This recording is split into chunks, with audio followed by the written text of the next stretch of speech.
Hi hello welcome to our channel. నేను మీ anchor journalist Jagadish. ఇప్పుడు మనతో పాటు ఒక విశిష్ట అతిథి ఉన్నారండి. ఆయన జనసేన పార్టీ ప్రధాన కార్యదర్శిగా తనదైన బాణీని ప్రదర్శిస్తూ, అలాగే అఫీషియల్ స్పోక్స్ పర్సన్గా తన వాగ్దాటిని ప్రదర్శిస్తున్న శివశంకర్ గారు ఇప్పుడు మనతో పాటు ఉన్నారండి. కూటమి ప్రభుత్వం ఏర్పడిన తర్వాత కూటమి పనితీరు ఎలా ఉంది, ప్రస్తుత రాజకీయాలు ఎలా ఉన్నాయి తెలుసుకునే ప్రయత్నం చేయడం కోసం మనం ఆయన దగ్గరికి వచ్చామండి. ఆయనతో మాట్లాడి కొన్ని విషయాలు తెలుసుకునే ప్రయత్నం అయితే చేద్దామండి. సార్ నమస్తే అండి. నమస్కారం అండి జగదీష్. సార్, అంటే కూటమి ప్రభుత్వం ఏర్పడడానికి ముఖ్యమైన కారణం పవన్ కళ్యాణ్ గారు అని చాలామంది అంటూ ఉన్నారు. మీరు ఏ విధంగా ఫీల్ అవుతున్నారు? యాక్చువల్ కూటమి ఏర్పడడంలోనే దాని విజయం ఫిక్స్డ్ అయిపోయిందండి. ఎందుకంటే కూటమిని ఏర్పాటు చేయడంలో పవన్ కళ్యాణ్ గారు చాలా ముఖ్య పాత్ర పోషించారు. తెలుగుదేశాన్ని కానీ, ముఖ్యంగా కేంద్ర నాయకత్వం, బీజేపీ నాయకత్వాన్ని, బీజేపీ పార్టీని కూటమిలోకి తీసుకురావడంలో చాలా కీలకంగా వ్యవహరించారు పవన్ కళ్యాణ్. అసలు కూటమి ఎందుకు ఏర్పడాలి అన్నది దానికి వివరణ కూడా ఇచ్చారు. వైసీపీ ప్రభుత్వ హయాంలో ఈ రాష్ట్ర ప్రజలు నలిగిపోతున్నారు.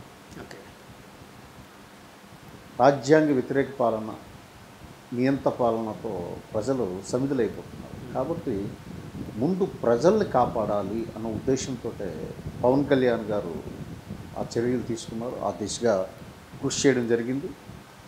ఆ కృషి ఫలించింది.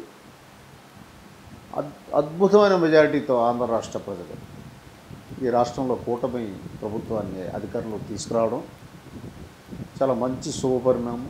ఓవరాల్గా దీని అంతటికీ కూడా ముఖ్య పాత్ర ఎవరు పోషించారు, ఒక రకంగా చెప్పాలంటే క్రికెట్ పరిభాషలో మనం చెప్పుకోవాలంటే man of the match, man of the series కూడా మా అధ్యక్షులు గౌరవనీయులు పవన్ కళ్యాణ్ గారు.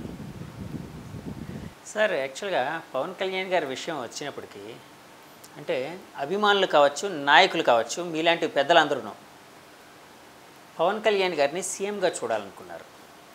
చాలామంది అభిలాష అది, పవన్ కళ్యాణ్ గారి సీఎం అయితే చూడాలి అన్నది.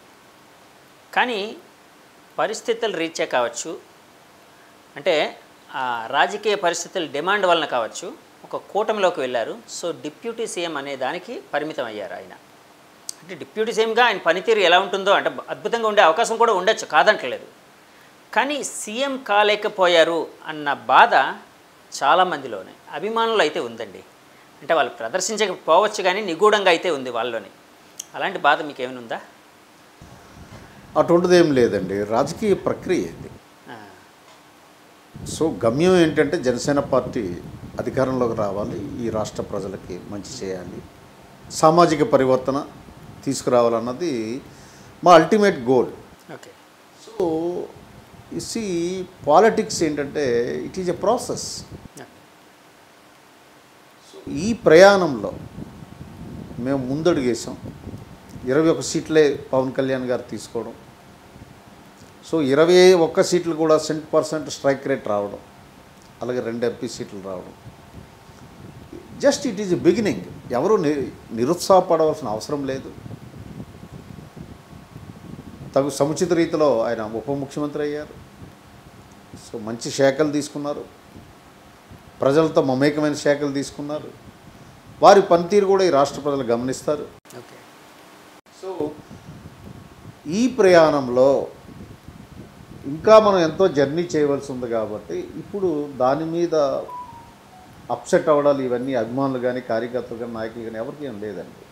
అందరూ చాలా సంతోషంగా ఉన్నారు. అన్నిటికంటే మించి ఓకే, ఈ రాష్ట్ర అభివృద్ధి ఆకాంక్షించి ప్రజలను రక్షించడానికి ఏదైతే పవన్ కళ్యాణ్ గారు తీసుకున్న నిర్ణయానికి జన సైనికుల నుంచి రాష్ట్ర నాయకత్వం అందరూ కూడా కట్టుబడి పనిచేశారు.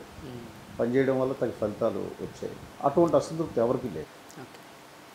సార్, యాక్చువల్గా పొలిటికల్ పార్టీస్లో ఎలా ఉంటుందంటే, నాకు తెలిసినంత వరకు, అంటే అధ్యక్షుల వారు ఏమనుకున్నా కూడా ఒక సమన్వయ కమిటీనో లేకపోతే కొంతమందితో మాట్లాడడం అంతా జరుగుతుంది. వాళ్ళ అభిప్రాయాలను తీసుకొని సో ముందుకెళ్ళడం జరుగుతూ ఉంటుంది. కానీ చంద్రబాబు నాయుడు గారు జైలుకి వెళ్ళిన తర్వాత అంటే జైలు పాలైన తర్వాత పవన్ కళ్యాణ్ గారు ఒకసారి ఆయన్ని చూడ్డానికి వెళ్ళి ఇమ్మీడియట్గా ఆయన బయటకు వచ్చి మా కూటమి ఏర్పడుతుంది అని చెప్పారు. అంటే ఇప్పుడు మేము అండగా ఉండాల్సిన సమయం ఏర్పడింది, సో వైసీపీ ప్రభుత్వాన్ని గద్దె దించడానికి మేము కలిసికట్టుగా వెళ్ళాలి కాబట్టి హోల్ హార్టెడ్గా చంద్రబాబు గారికి మా సపోర్ట్ని ప్రకటిస్తున్నాం అన్నారు.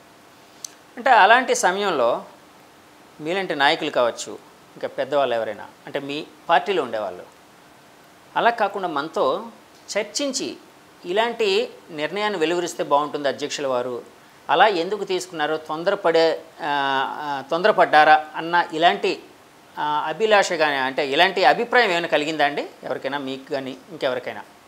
లేదండి, అబ్సల్యూట్లీ లేదు. ఎందుకంటే బయటికి అలా కనిపిస్తుంది మీకు. ఏంటంటే పవన్ కళ్యాణ్ గారు అనేక సందర్భాల్లో మా అంతర్గత చర్చల్లో, మా పిఎస్సి మీటింగ్లో ఆయన చెప్పడం ఏంటంటే, వ్యూహాలు నాకు విడిచిపెట్టండి, ఓకే, నేను వ్యూహాలు తీసుకుంటాను, నన్ను నమ్మండి. నేను ఏ వ్యూహం తీసుకున్నా సరే రాష్ట్ర భవిష్యత్తు దృష్టిలో పెట్టుకొని ప్రజా సంక్షేమం తీసుకుంటాను. ఈ ఇన్సిడెంట్ జరగకముందు అనేక మాసాల క్రితమే మేము ఏకగ్రీవంగా ఆయనకి వ్యూహాలు తీసుకునే ఒక రకమైనటువంటి ఆ పవర్ని మేము ఎంపవర్ చేసాం. ఇది ఇంటర్నల్ పిఎస్సి బాడీ కానీ మేము. కాబట్టి అటువంటి క్వశ్చన్ డజంట్ అరైజ్. కాకపోతే కొంతమంది విమర్శకులు, వైసీపీ వాళ్ళు ఆ రకంగా మాట్లాడవచ్చు, ఎందుకంటే వాళ్ళకి అంతర్గతంగా ఏం జరిగిందో తెలియక మాట్లాడతారు. ఆ రకమైనటువంటి అసంతృప్తి కానీ ఎవరికి ఏం లేదండి. మా అందరికీ ఒక బలమైన నమ్మకం, ఆయన ఏ చర్యలు తీసుకున్నా సరే అద్భుతంగా ఆలోచించి తీసుకుంటారు తప్ప ఆవేశంతో తీసుకోరు అన్నటువంటి బలీయమైనటువంటి విశ్వాసం మా అందరికీ ఉంది. అంటే ఆయన ఆవేశం వెనక ఒక ఆలోచన పక్కాగా ఉంటుందని మీరు ఫీల్ అవుతున్నారు సార్? అబ్సల్యూట్లీ. ఏది కూడా ఆయన తొందరపాటు నిర్ణయాలు తీసుకునే అలవాటు పవన్ కళ్యాణ్ గారికి లేదు. సుదీర్ఘంగా ఆలోచించి చాలా విజనరీ, ఆయన ప్రణాళికాబద్ధంగానే నిర్ణయాలు తీసుకుంటారు. అందులో అయితే ఏమాత్రం డౌట్ లేదు. అంటే మీరు ఇందాక అన్నారు కదండి వైసీపీ నాయకులు అలా విమర్శలు చేశారు అని. అంటే వైసీపీ నాయకులు అంటే మీ రెండు పార్టీలు కలిస్తే వాళ్ళకి కొంత మైనస్ అవుతుంది అన్న ఒక ఐడియాలజీతోనే మీ మధ్య పొత్తు లేకుండా చేయడానికి రకరకాల అంటే స్ట్రాటజీలు ఉపయోగించారని, మైండ్ గేమ్ కావచ్చు, ఇంకొక విధంగా కావచ్చు, ఇలాంటివి ఉపయోగించారని చెప్పి అప్పట్లో వినిపించిందండి. అలాంటిది ఏమైనా మీరు ఫీల్ అయ్యారు సార్ అప్పుడు? యాక్చువల్గా ఏంటంటే అధికారంలో ఉంది ఆ పార్టీ, 151 సీట్లతో అధికారంలోకి వచ్చింది. అధికారంలో ఉన్న పార్టీ ఏది కూడా అధికారం కోల్పోవాలని అనుకోదండి. అవునండి. సో రాజకీయాల్లో ఎలాగుంటుందని అంటే, ఎట్టి పరిస్థితుల్లో మళ్ళీ నేను అధికారం చేజిక్కించుకోవాలన్న ఆలోచనతోనే ఉంటుంది ఆ పార్టీ. సో ఈ పొత్తు భయము వాళ్ళలో ఆవహించింది. ఎట్లాగైనా ఈ పొత్తు జరగకుండా చూడాలని అనేక మైండ్ గేమ్స్ ఆడారు.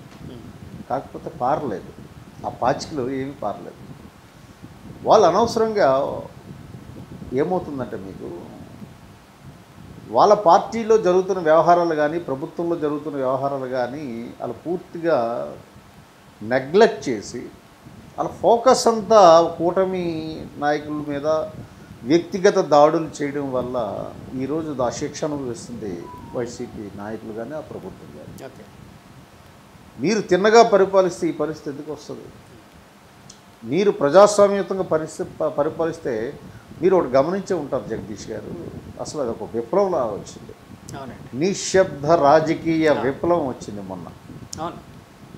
అంటే ప్రజలు ఎంత నలిగిపోయారో మనకు దాన్ని బట్టి అర్థమవుతుంది. ఎందుకంటే మాలాంటి వాళ్ళం పబ్లిక్ బైట్స్ తీసుకొని వెళ్ళడానికి వచ్చినప్పుడు వెళ్ళినప్పుడు అక్కడ చాలామంది ప్రజలు మాతో మాట్లాడినప్పుడు 50-50 అన్నట్టే ఉండేది.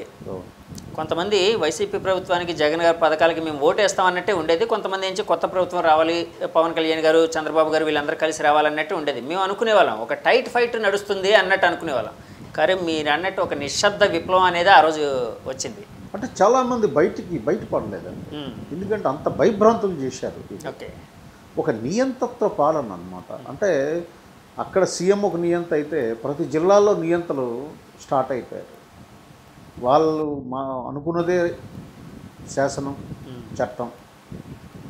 అలాగే ప్రభుత్వ అధికారులు కూడా వాళ్ళకి లొంగిపోయారు.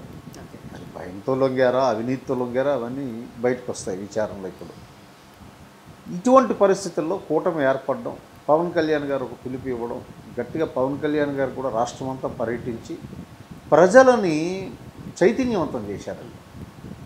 ప్రజలకి అన్నిటికంటే మించి ల్యాండ్ టైటిలింగ్ యాక్ట్ దురుద్దేశాలు ప్రజలకి బాగా చెప్పడం జరిగింది. ఓకే.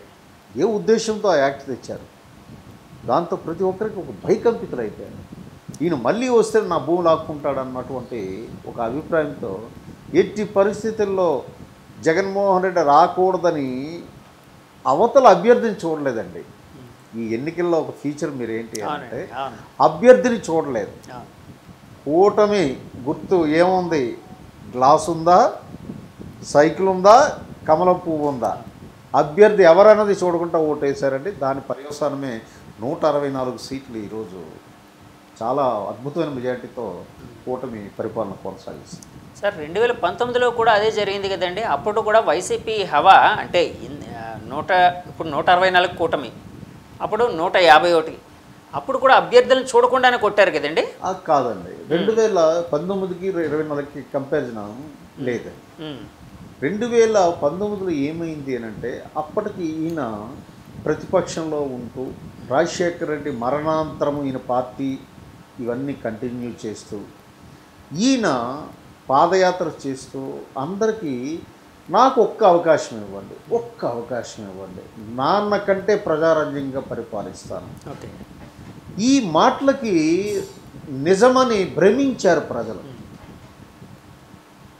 భ్రమించి ఇక్కడ ప్రభుత్వం మీద వ్యతిరేకత కంటే ఈయనకు ఒక్క అవకాశం ఇద్దామని ప్రజలు సైకలాజికల్గా ఫిక్స్ అయ్యారు. ఎందుకు అంటే రాజశేఖర్ రెడ్డి గారి కుమారుడు కాబట్టి వాళ్ళ నాన్నగారు బాగా పరిపాలించారు ఈ రాష్ట్రానికి, ఈయన కూడా అది కొనసాగిస్తాడు అని ప్రజలు నమ్మారు.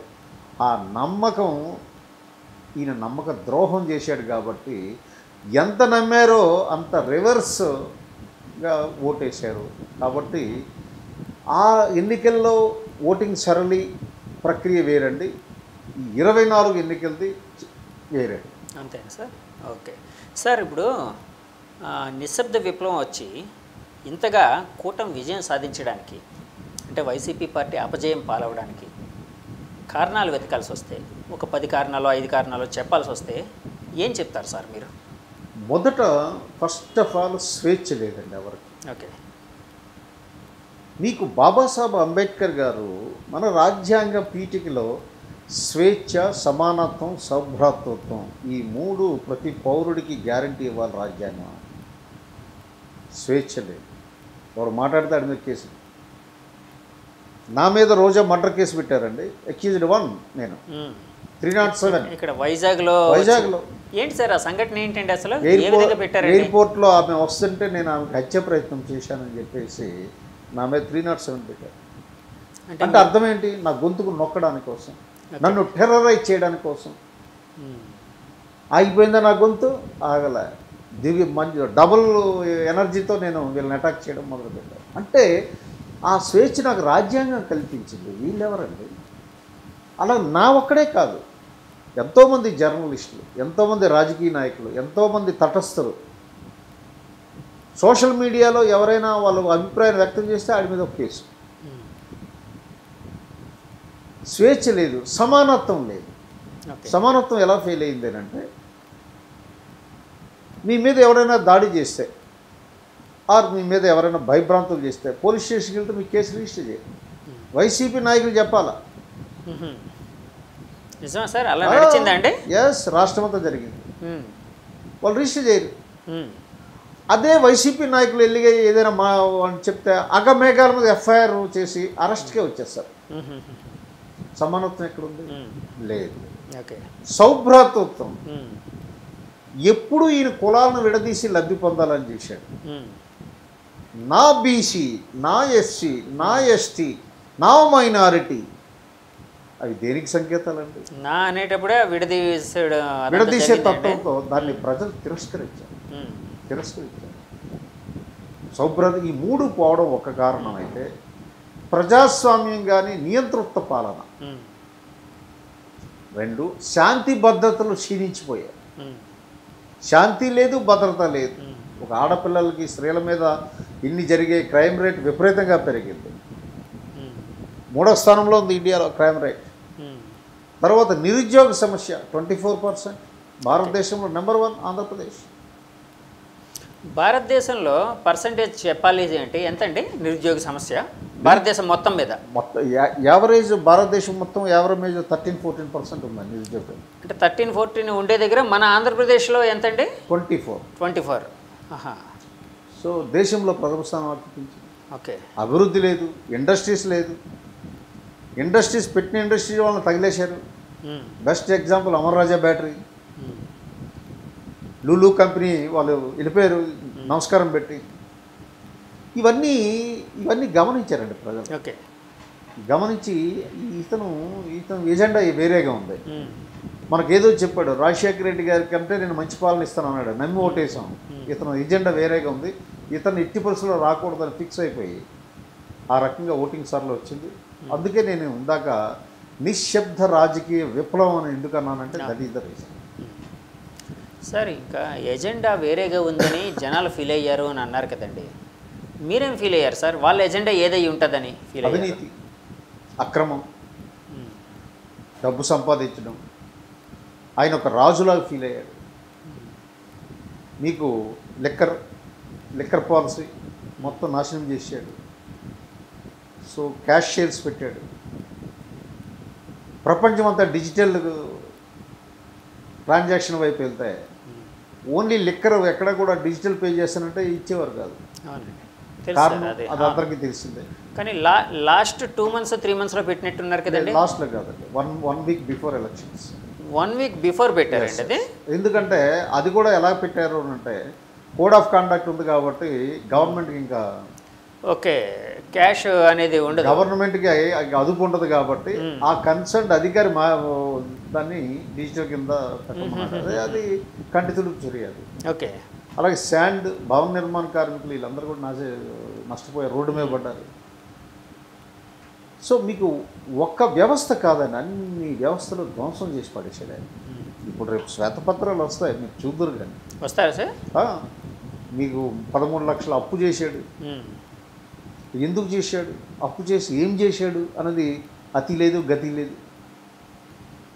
ఇవన్నీ ప్రజలు గమనించారు. గమనించి ఇతనికి పరిపాలన చేయడం రాదు, ఇతనుంటే సర్వనాశనం అయిపోతుంది ఆంధ్రప్రదేశ్ అన్న మైండ్ ఫిక్స్ అయిపోయింది వాళ్ళకి. ఆ రకంగా ఓటేసి సార్ ల్యాండ్ టైటిల్ యాక్ట్ అనేది అంటే చివరిలో వచ్చిన ఈ యాక్ట్ అంటే వైసీపీ గవర్నమెంట్ తీసుకుని వచ్చిన ఈ యాక్ట్ వలన వాళ్ళు చారిత్రాత్మకమైన తప్పిదం చేశారని భావించొచ్చారు సార్? ఎందుకంటే చాలామంది అది చాలా ఎఫెక్ట్ అనేది ఇచ్చింది అని చాలామంది అన్నారు. అంటే ఒకటండి, ఏ యాక్ట్ అయినా చట్టం మనం తీసుకొస్తున్నామంటే అది వెల్ఫేర్ స్టేట్ అండి మనది. మన భారత రాజ్యాంగం తల స్వరూపం ఏంటంటే సంక్షేమ రాజ్యం. ఆ చట్టం ప్రజా సంక్షేమానికి ఉపయోగపడాలి. ల్యాండ్ టైటిలింగ్ యాక్ట్ ఏమిటి అని అంటే దానికి దూరంగా జరిగింది. ఓకే. అయితే వాళ్ళు ఏమంటారు, బీజేపీ ప్రభుత్వం ఇచ్చిన యాక్ట్ ఇది. అవునండి, సెంట్రల్ గవర్నమెంట్ పెట్టింది అంటారు, కొన్ని స్టేట్ గవర్నమెంట్లు కూడా ఫాలో అప్ చేశాయని అంటారు. అవన్నీ అబద్ధాలండి. ఎందుకంటే అబద్ధం అండి, దాని గురించి నేను చాలా సవివరంగా వివరించాను ఎన్నికల ముందు. సెంట్రల్ గవర్నమెంట్ ఇచ్చిన యాక్ట్ని మోడల్ యాక్ట్గా పంపించింది రాష్ట్రాలకు. ఓకే. సెంట్రల్ గవర్నమెంట్ ఇవ్వాల, నీతి ఆయోగ్ అని ఇచ్చింది. ఓకే. గతంలో ప్లానింగ్ కమిషన్ ఉండేది, ఇప్పుడు నీతి ఆయోగ్ అయింది. నీతి ఆయోగ్ మోడల్ యాక్ట్ అన్ని రాష్ట్రాలకి పంపిస్తే చట్టాన్ని ఇలాగే ఉంచి మీకు లోకల్గా ఏపీ అని అంటే ఏపీ పెట్టుకుంటాడు, మహారాష్ట్ర అంటే మహారాష్ట్ర పెట్టుకుంటాడు, ఏ రాష్ట్రం అయితే ఆ రాష్ట్రం పెట్టుకొని మార్చుకొని మీరు ఇది అమలు చేయండి అని పంపించారు. ఓకే. ఆ చట్టంలో సుమారు 7-8 సెక్షన్లని మార్చేశారు. మార్చారండి, మార్చి పంపించారు కేంద్ర ప్రభుత్వం. అబ్జెక్షన్ చేసింది కేంద్ర ప్రభుత్వం, 2 సార్లు తిప్పి పంపింది బిల్లుని. తరువాత అగమేఘాల మీద అక్కడ ఏం మేనేజ్ చేశారో, ఎవరిని కింద లెవెల్ వాళ్ళని ఏం చేశారో మొత్తానికి చట్టం పాస్ అయిపోయింది. పాస్ అయిపోయాక ప్రతి సెక్షన్ని యొక్క దురుద్దేశాన్ని మేము విడమరి చెప్పాం ప్రజలకి. ఓకే. మీకు ఒక ఉదాహరణకి వీళ్ళు ఎంత దారుణం అంటే మీరు ఒక ల్యాండ్ మీద కేసు మీకును మీ ఇంకొక వ్యక్తికి Okay. గొడవ ఉంది. ఉమ్, సో హైకోర్టుకి వేశారు. ఉమ్, హైకోర్టు మీకు ఫేవరబుల్గా ఇచ్చింది. ఉమ్, మీకు ఫేవరబుల్గా ఇచ్చిన ఆర్డర్ని 15 రోజుల్లోపు కానీ ల్యాండ్ టైటిలింగ్ ఆఫీసర్కి మీరు సబ్మిట్ చేసి యాక్షన్ కానీ తీసుకోమని చెప్పకపోతే హైకోర్టు ఆర్డర్ చెల్లదని అంటాడు ఏంటి? అది ఘోరం కదా సార్. అంటే ఏదైనా పరిస్థితుల వలన వీళ్ళు వాళ్ళు తెలియకపోవడం వలన ఇంకో విధంగానో చేయలేకపోతే అసలు ఆర్డర్ రాలేదు అనుకుందాము. అసలు హైకోర్టు ఆర్డర్కి నువ్వు అంకుశాలు పెట్టడం ఏంటి? నువ్వు హైకోర్టు కంటే పెద్ద ఓకే. అంటే ఇలాంటివి లోపభూయిష్టమైనటువంటిది. ఇంకా హైకోర్టుకి అప్పిలేట్ పవర్ తీసేసారు, ఉమ్, రివిజన్ పవర్ అన్నారు. ఇంకా సర్ప్రైజింగ్ అంటే మోడల్ యాక్ట్లు ఏమన్నారు అంటే ఎవరైనా అధికారి, ప్రభుత్వ అధికారి తప్పు చేస్తే వాడికి 6 మాసాల శిక్ష అని ఒక ప్రావిజన్ పెట్టారు. ఓకే. అది మార్చేసి ఉమ్, సమాచారం తప్పుడు ఫైల్ చేస్తే రైతులకు శిక్షను పెట్టాడు. బా మరి ఇవన్నీ దేనికి సంకేతాలు? కాదు సార్, ఇలాంటివన్నీ మీరు జనంలోకి తీసుకుని వెళ్ళారా సార్? వెళ్ళాం. ఎందుకంటే ఇప్పుడు కొద్ది గొప్ప ఇంటర్వ్యూలు చేసిన నాలాంటి వాడికి ఇప్పుడు కొత్తగా ఉన్నాయి ఇలాంటి సబ్జెక్ట్ అంతా. తీసుకెళ్ళాను. నేను డిబేట్లో మాట్లాడాను, మా పార్టీ వార్ రూమ్లోంచి నేను ప్రెస్ మీట్లో మాట్లాడాను, మేము జాయింట్గా తెలుగుదేశం బీజేపీ జాయింట్ ప్రెస్ మీట్లో మాట్లాడాం. ఓకే. సో రాష్ట్ర ప్రజలందరికీ వెళ్ళిపోయింది.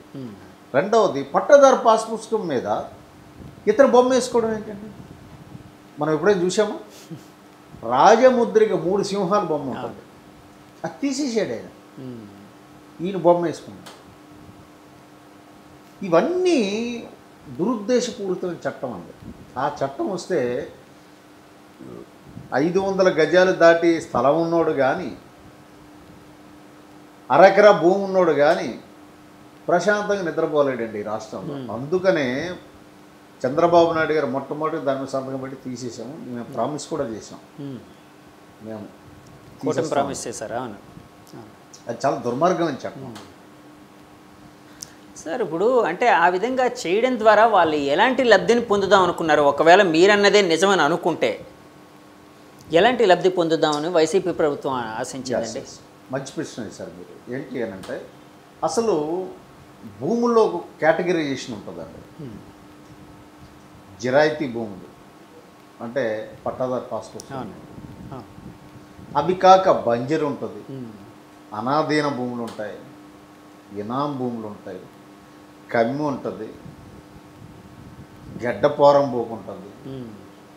ఇలా రకరకాల కేటగిరీస్ భూములు ఉంటాయి. వాటికి ఎవరు కూడా ఓనర్ ఎవరు ఉండరు, అవి గవర్నమెంట్ది. ఇందులో గవర్నమెంట్ ల్యాండ్స్ ఉంటాయి, ఎస్ఐనెడ్ ల్యాండ్స్ ఉంటాయి. ఇది టైటిలింగ్ యాక్ట్ ద్వారా ఏం చేశారు అని అంటే భూదాహానికి తెరతీశారు. మీకు సర్వే చేస్తారు, సర్వే చేశాక ఎవరికైతే పట్టాలు ఉన్నాయో అది పోయాక మిగతా భూమి దాని సంగతి ఏంటి? అప్పుడు కొత్తగా ఎవడో కూడా ఎంటర్ అవుతాడు, ఇది నాది, వాడికి టైటిల్ ఇచ్చేస్తాడు. మీకు ఈ మధ్యనే ఒక భూ కుంభకోణం వచ్చింది, మీరు గమనించే ఉంటారు. ఎక్కడ సార్ అది? మన రాష్ట్రం మొత్తం మీద భీమిల్లో జరిగింది. సో 20 సంవత్సరాల నుంచి అసైన్మెంట్ ల్యాండ్ ఉంటే అమ్ముకోవచ్చిన ఒక జీవో తెచ్చారు, 596 జీవోని. ఓకే. సో రైతులను బెదిరించి 600, 700 ఎకరాలు ఇక్కడ తీసేసుకున్నారు. ఇప్పుడు తీసుకున్నాక ల్యాండ్ టైటిలింగ్ యాక్ట్ వల్ల వాళ్ళకి టైటిల్ ఇచ్చి లీగలైజ్ చేసేస్తారు. ఇది వాళ్ళ తాలూకా ముఖ్య ఉద్దేశం. ఓకే. కేవలం భూదాహమే. ఇప్పటికి తేలవలసి ఉంది, ఎన్ని లక్షల ఎకరాలు దోచేశారో అవన్నీ వస్తాయి, బయటకు వస్తాయి. సార్ అంటే యాక్చువల్గా ఈ ల్యాండ్ టైటిల్ యాక్ట్ ద్వారా ఇలాంటి భూదాహం అని అంటున్నారు కదండి. అంటే మీరు యాక్చువల్గా ఇప్పుడు కూటమి ప్రభుత్వం ఏర్పడ్డ తర్వాత కావచ్చు, లేకపోతే దానికి ముందే కావచ్చు, మీకంటూ ఒక పరిశీలన అంతా ఉంటుంది కదండి.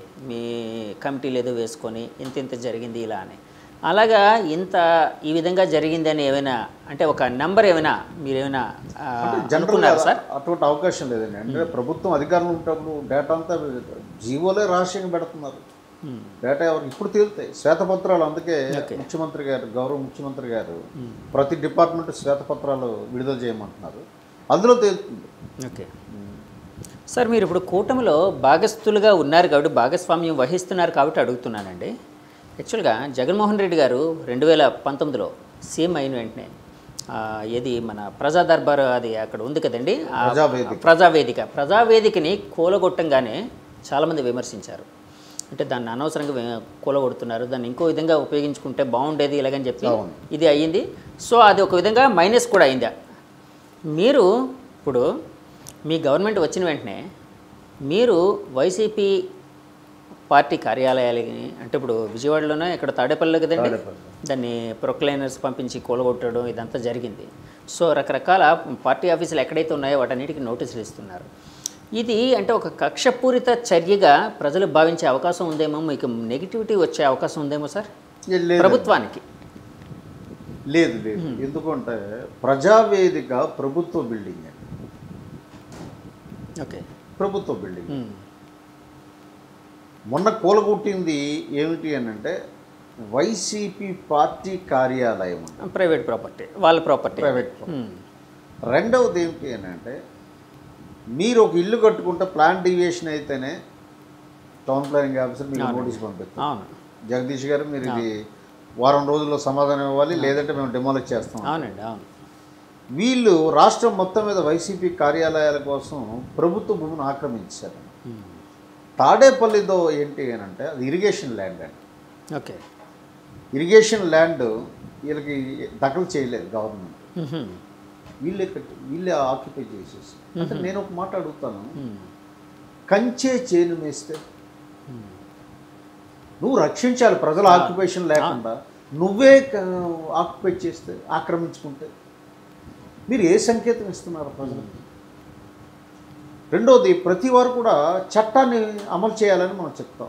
చట్టబద్ధంగా ఉండాలి, అందరం కూడా చట్టాన్ని గౌరవించాలి, మనం చట్ట ప్రకారం అది పాలన చేయాలి. మరి అటువంటి చట్టాన్ని మీరే అతిక్రమిస్తే,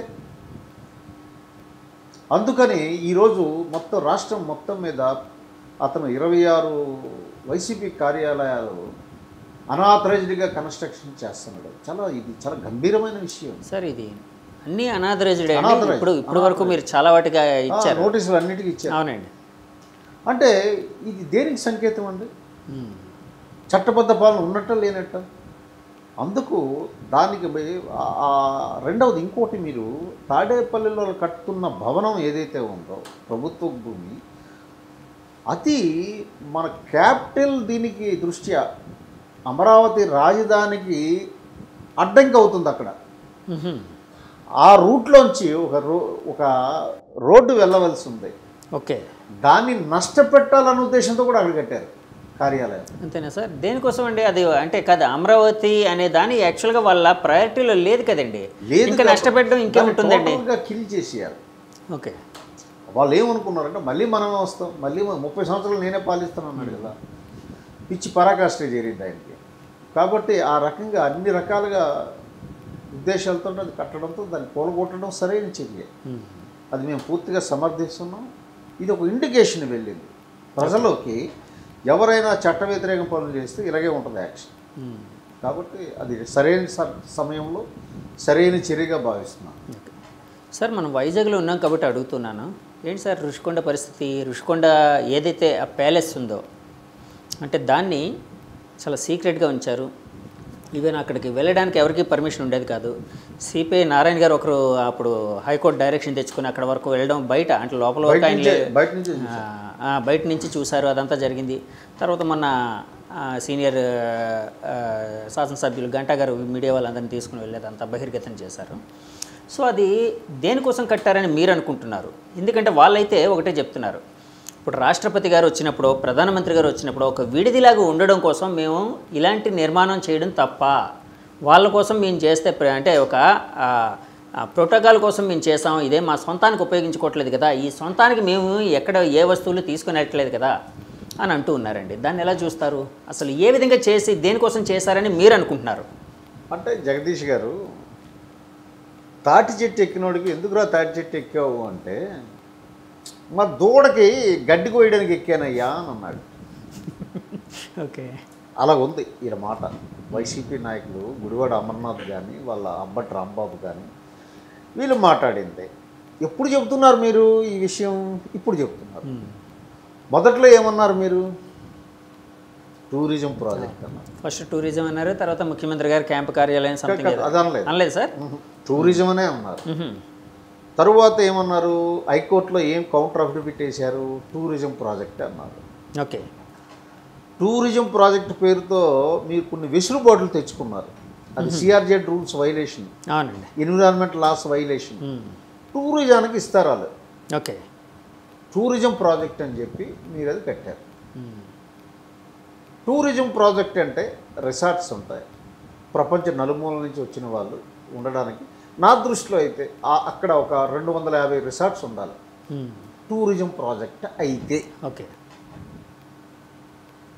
మొన్నటి వరకు టూరిజం ప్రాజెక్ట్ అనే నాటకాలు ఆడారు. బాహ్య ప్రపంచానికి ఎప్పుడైతే తెలిసిపోయిందో అది ఒక లగ్జీరియస్ ప్యాలెస్. పూర్వం మన మొఘల్ సామ్రాజ్యంలో షాజహాను తాజ్మహల్ కట్టినట్టు, అలాగే మీకు రాజ్పూట్స్లో మాన్సింగ్ వీళ్ళంతా కట్టినట్టు, శేష్ మహల్ ఇలాంటివన్నీ ఫోర్ట్లు గట్ట కట్టేవారు. అలాగా ఇతను అక్కడ ఒక ఫోర్ట్ కట్టాడు, ఒక లగ్జీరియస్ భవంతి కట్టాడు. దేనికంటే అది అతను నివాసం ఉండడానికి కట్టిందని ఆ నోట ఈ నోట మనం విన్నాం. అక్కడి నుంచే పరిపాలన చేస్తానని. దానికి ఎవడో స్వామి ఆయనకి సలహా ఇచ్చినాడు. ఏ స్వామీజీ అండి? నువ్వు ఋషికొండ మీద నుంచి అయితే నువ్వు 30 సంవత్సరాలు ఈ రాష్ట్రం పాలిస్తావని చెప్పి ఈ స్వాములకి వీళ్ళు భక్తి భావాన్ని పెంపొందించడం మానేసి రాజకీయ స్వాములు అయిపోయారు అందరూ. ఏ స్వామీజీ ఇచ్చి ఉంటారని అనుకుంటున్నారండి? ఎవరో స్వామి, నాకు అది తెలియదు. తెలిసి కూడా చెప్పట్లేదు సార్. సో ఈ స్వాములు ఈ పొలిటికల్ బాబాలు తయారైపోయారు. ఓకే. దాని ప్రకారం చేసి అంటే నువ్వెవరు మోసం చేసావు? కోర్టులు మోసం చేసావు, ప్రభుత్వాలు మోసం చేసావు, ప్రజలను మోసం చేసావు. ఈరోజు ఏమంటున్నావు నువ్వు? రాష్ట్రపతి వస్తే ఉండడానికి మొత్తం కట్టాను, లేదు పై దేశాల నుంచి అధినేతలు వస్తే ఉండడానికి ఉపయోగపడుతుంది అని చెప్పి ఎప్పుడు ఓడిపోయిన తర్వాత నువ్వు పల్లవి అందుకున్నావు. ఇట్ ఈజ్ నథింగ్ బట్ దీన్ని ఏమంటారంటే లీగల్ పరిభాషలో criminal conspiracy, breach of trust అంటారు. ఓకే. మీ మీద నమ్మకాన్ని యాక్చువల్గా ప్రభుత్వ అధినేత సంరక్షకుడు ఆ పాత్రలోంచి భక్షకుడు కింద మారిపోయాడు. కాబట్టి అది ఆయన చేసింది చాలా తప్పు. దానికి మూల్యం చెల్లించుకోవాల్సి వస్తుంది. ఆ ఆమోదాలు తెలిపిన ఐఏఎస్ ఆఫీసర్లు ఎవరు? ఎందుకు ఆమోదం తెలిపారు? టూరిస్ట్ రిసార్ట్ అని చెప్పి ప్లానింగ్ అప్రూవల్ చేసిన ఆ టౌన్ ప్లానింగ్ మేధావులు ఎవరు? వాళ్ళందరూ బయటకు వస్తారు, శిక్షింపబడాలి. ఈ రకంగా భవిష్యత్తులో ఏ ఒక్కడు ఇలా చేయకుండా ఇప్పుడు చేసిన వాళ్ళని శిక్షింపబడాలి అన్నది నా వ్యక్తిగత అభిప్రాయం. సార్, ఇప్పుడు యాక్చువల్గా హైకోర్టులో ఒక టూరిజం ప్రాజెక్ట్ అని చెప్పి కొన్ని పర్మిషన్స్ తెచ్చుకున్నారు అని అన్నారు కదండి. ఇప్పుడు హైకోర్టు పరంగా అంటే ఎందుకంటే ఇప్పుడు కోర్టు నమ్మకాన్ని వమ్ము చేయడమే కదండి. ఇందాక బ్రీచ్ ఆఫ్ ట్రస్ట్ ఏదో చెప్పారు కదా మీరు, అంటే అది కోర్టును కూడా పక్కదారి పట్టించారు. పక్కదారి పట్టించడం, తప్పుదోవ పట్టించడం ఇవన్నీ ఉంటాయి కదండి. అనుకోండి, ఇప్పుడు కోర్టు పరంగా ఎలాంటి చర్య తీసుకునే అవకాశం ఉందండి? అవన్నీ వస్తాయండి ఇప్పుడు, ఎందుకంటే దాని మీద ఒక విచారణ కమిటీ అంటే కాదండి, కోర్టు స్వతంత్రంగా తీసుకుంటుందా? ఎందుకంటే మీరు లాయరు, అడ్వకేట్ కాబట్టి అడుగుతున్నానండి. అంటే కోర్టు స్వతంత్రంగా తీసుకుంటుందా, లేకపోతే మీలాంటి వాళ్ళు ఎవరైనా ఇంక్లూడ్ అయ్యి ఏమైనా పిటిషన్లు వేస్తే తీసుకుంటారా? జనరల్గా స్వతంత్రంగా తీసుకోవడానికి కొన్ని ఇష్యూస్లో తీసుకుంటారండి కోర్టు వారు. దీన్ని ఏంటంటే మొత్తం ఎంక్వైరీ అయ్యాక ఎవరో పబ్లిక్ ఇంట్రెస్ట్ లిటిగేషన్ ఫైల్ చేస్తే దాన్ని కోర్టు పరిధిలోకి తీసుకొని దాని మీద చర్యలు తీసుకుంటారు. అలాంటివి ఏమైనా ఉన్నాయండి మీకు ఆలోచనలు? మీ తరపున లేకపోతే మీరు కానీ లేకపోతే మీ పార్టీ తరపున వేయడం కానీ? ఏంటంటే దీన్ని బాధ్యులైన అధికార యంత్రాంగం మీద ముందు ఎంక్వైరీ జరగాలండి. ఇప్పుడు ఏది చెప్పినా ఎర్లీగా చెప్పినట్టు. మొన్న గంటా గారు వెళ్ళి అది ఓపెన్ చేశారు కానీ అది యాక్చువల్గా చేయకూడదు ఆయన. అలాగా అవునండి, ఆయన చేశారు. తర్వాత టూరిజం మంత్రి వస్తాడు, అవన్నీ చూస్తారు. ఇది నేషనల్ వైడ్ అది ఇష్యూ అయిపోయింది. నేషనల్ మీడియా కూడా చాలా కాన్సన్ట్రేట్ చేసింది, చాలా స్టోరీస్ చేశారు వాళ్ళు. దాని మీద ఎంక్వైరీ జరుగుతుంది. ఎంక్వైరీలో ఎవరు బాధ్యులు రిపోర్ట్ వస్తుంది, తదనంతర చర్యలు ఉంటాయి.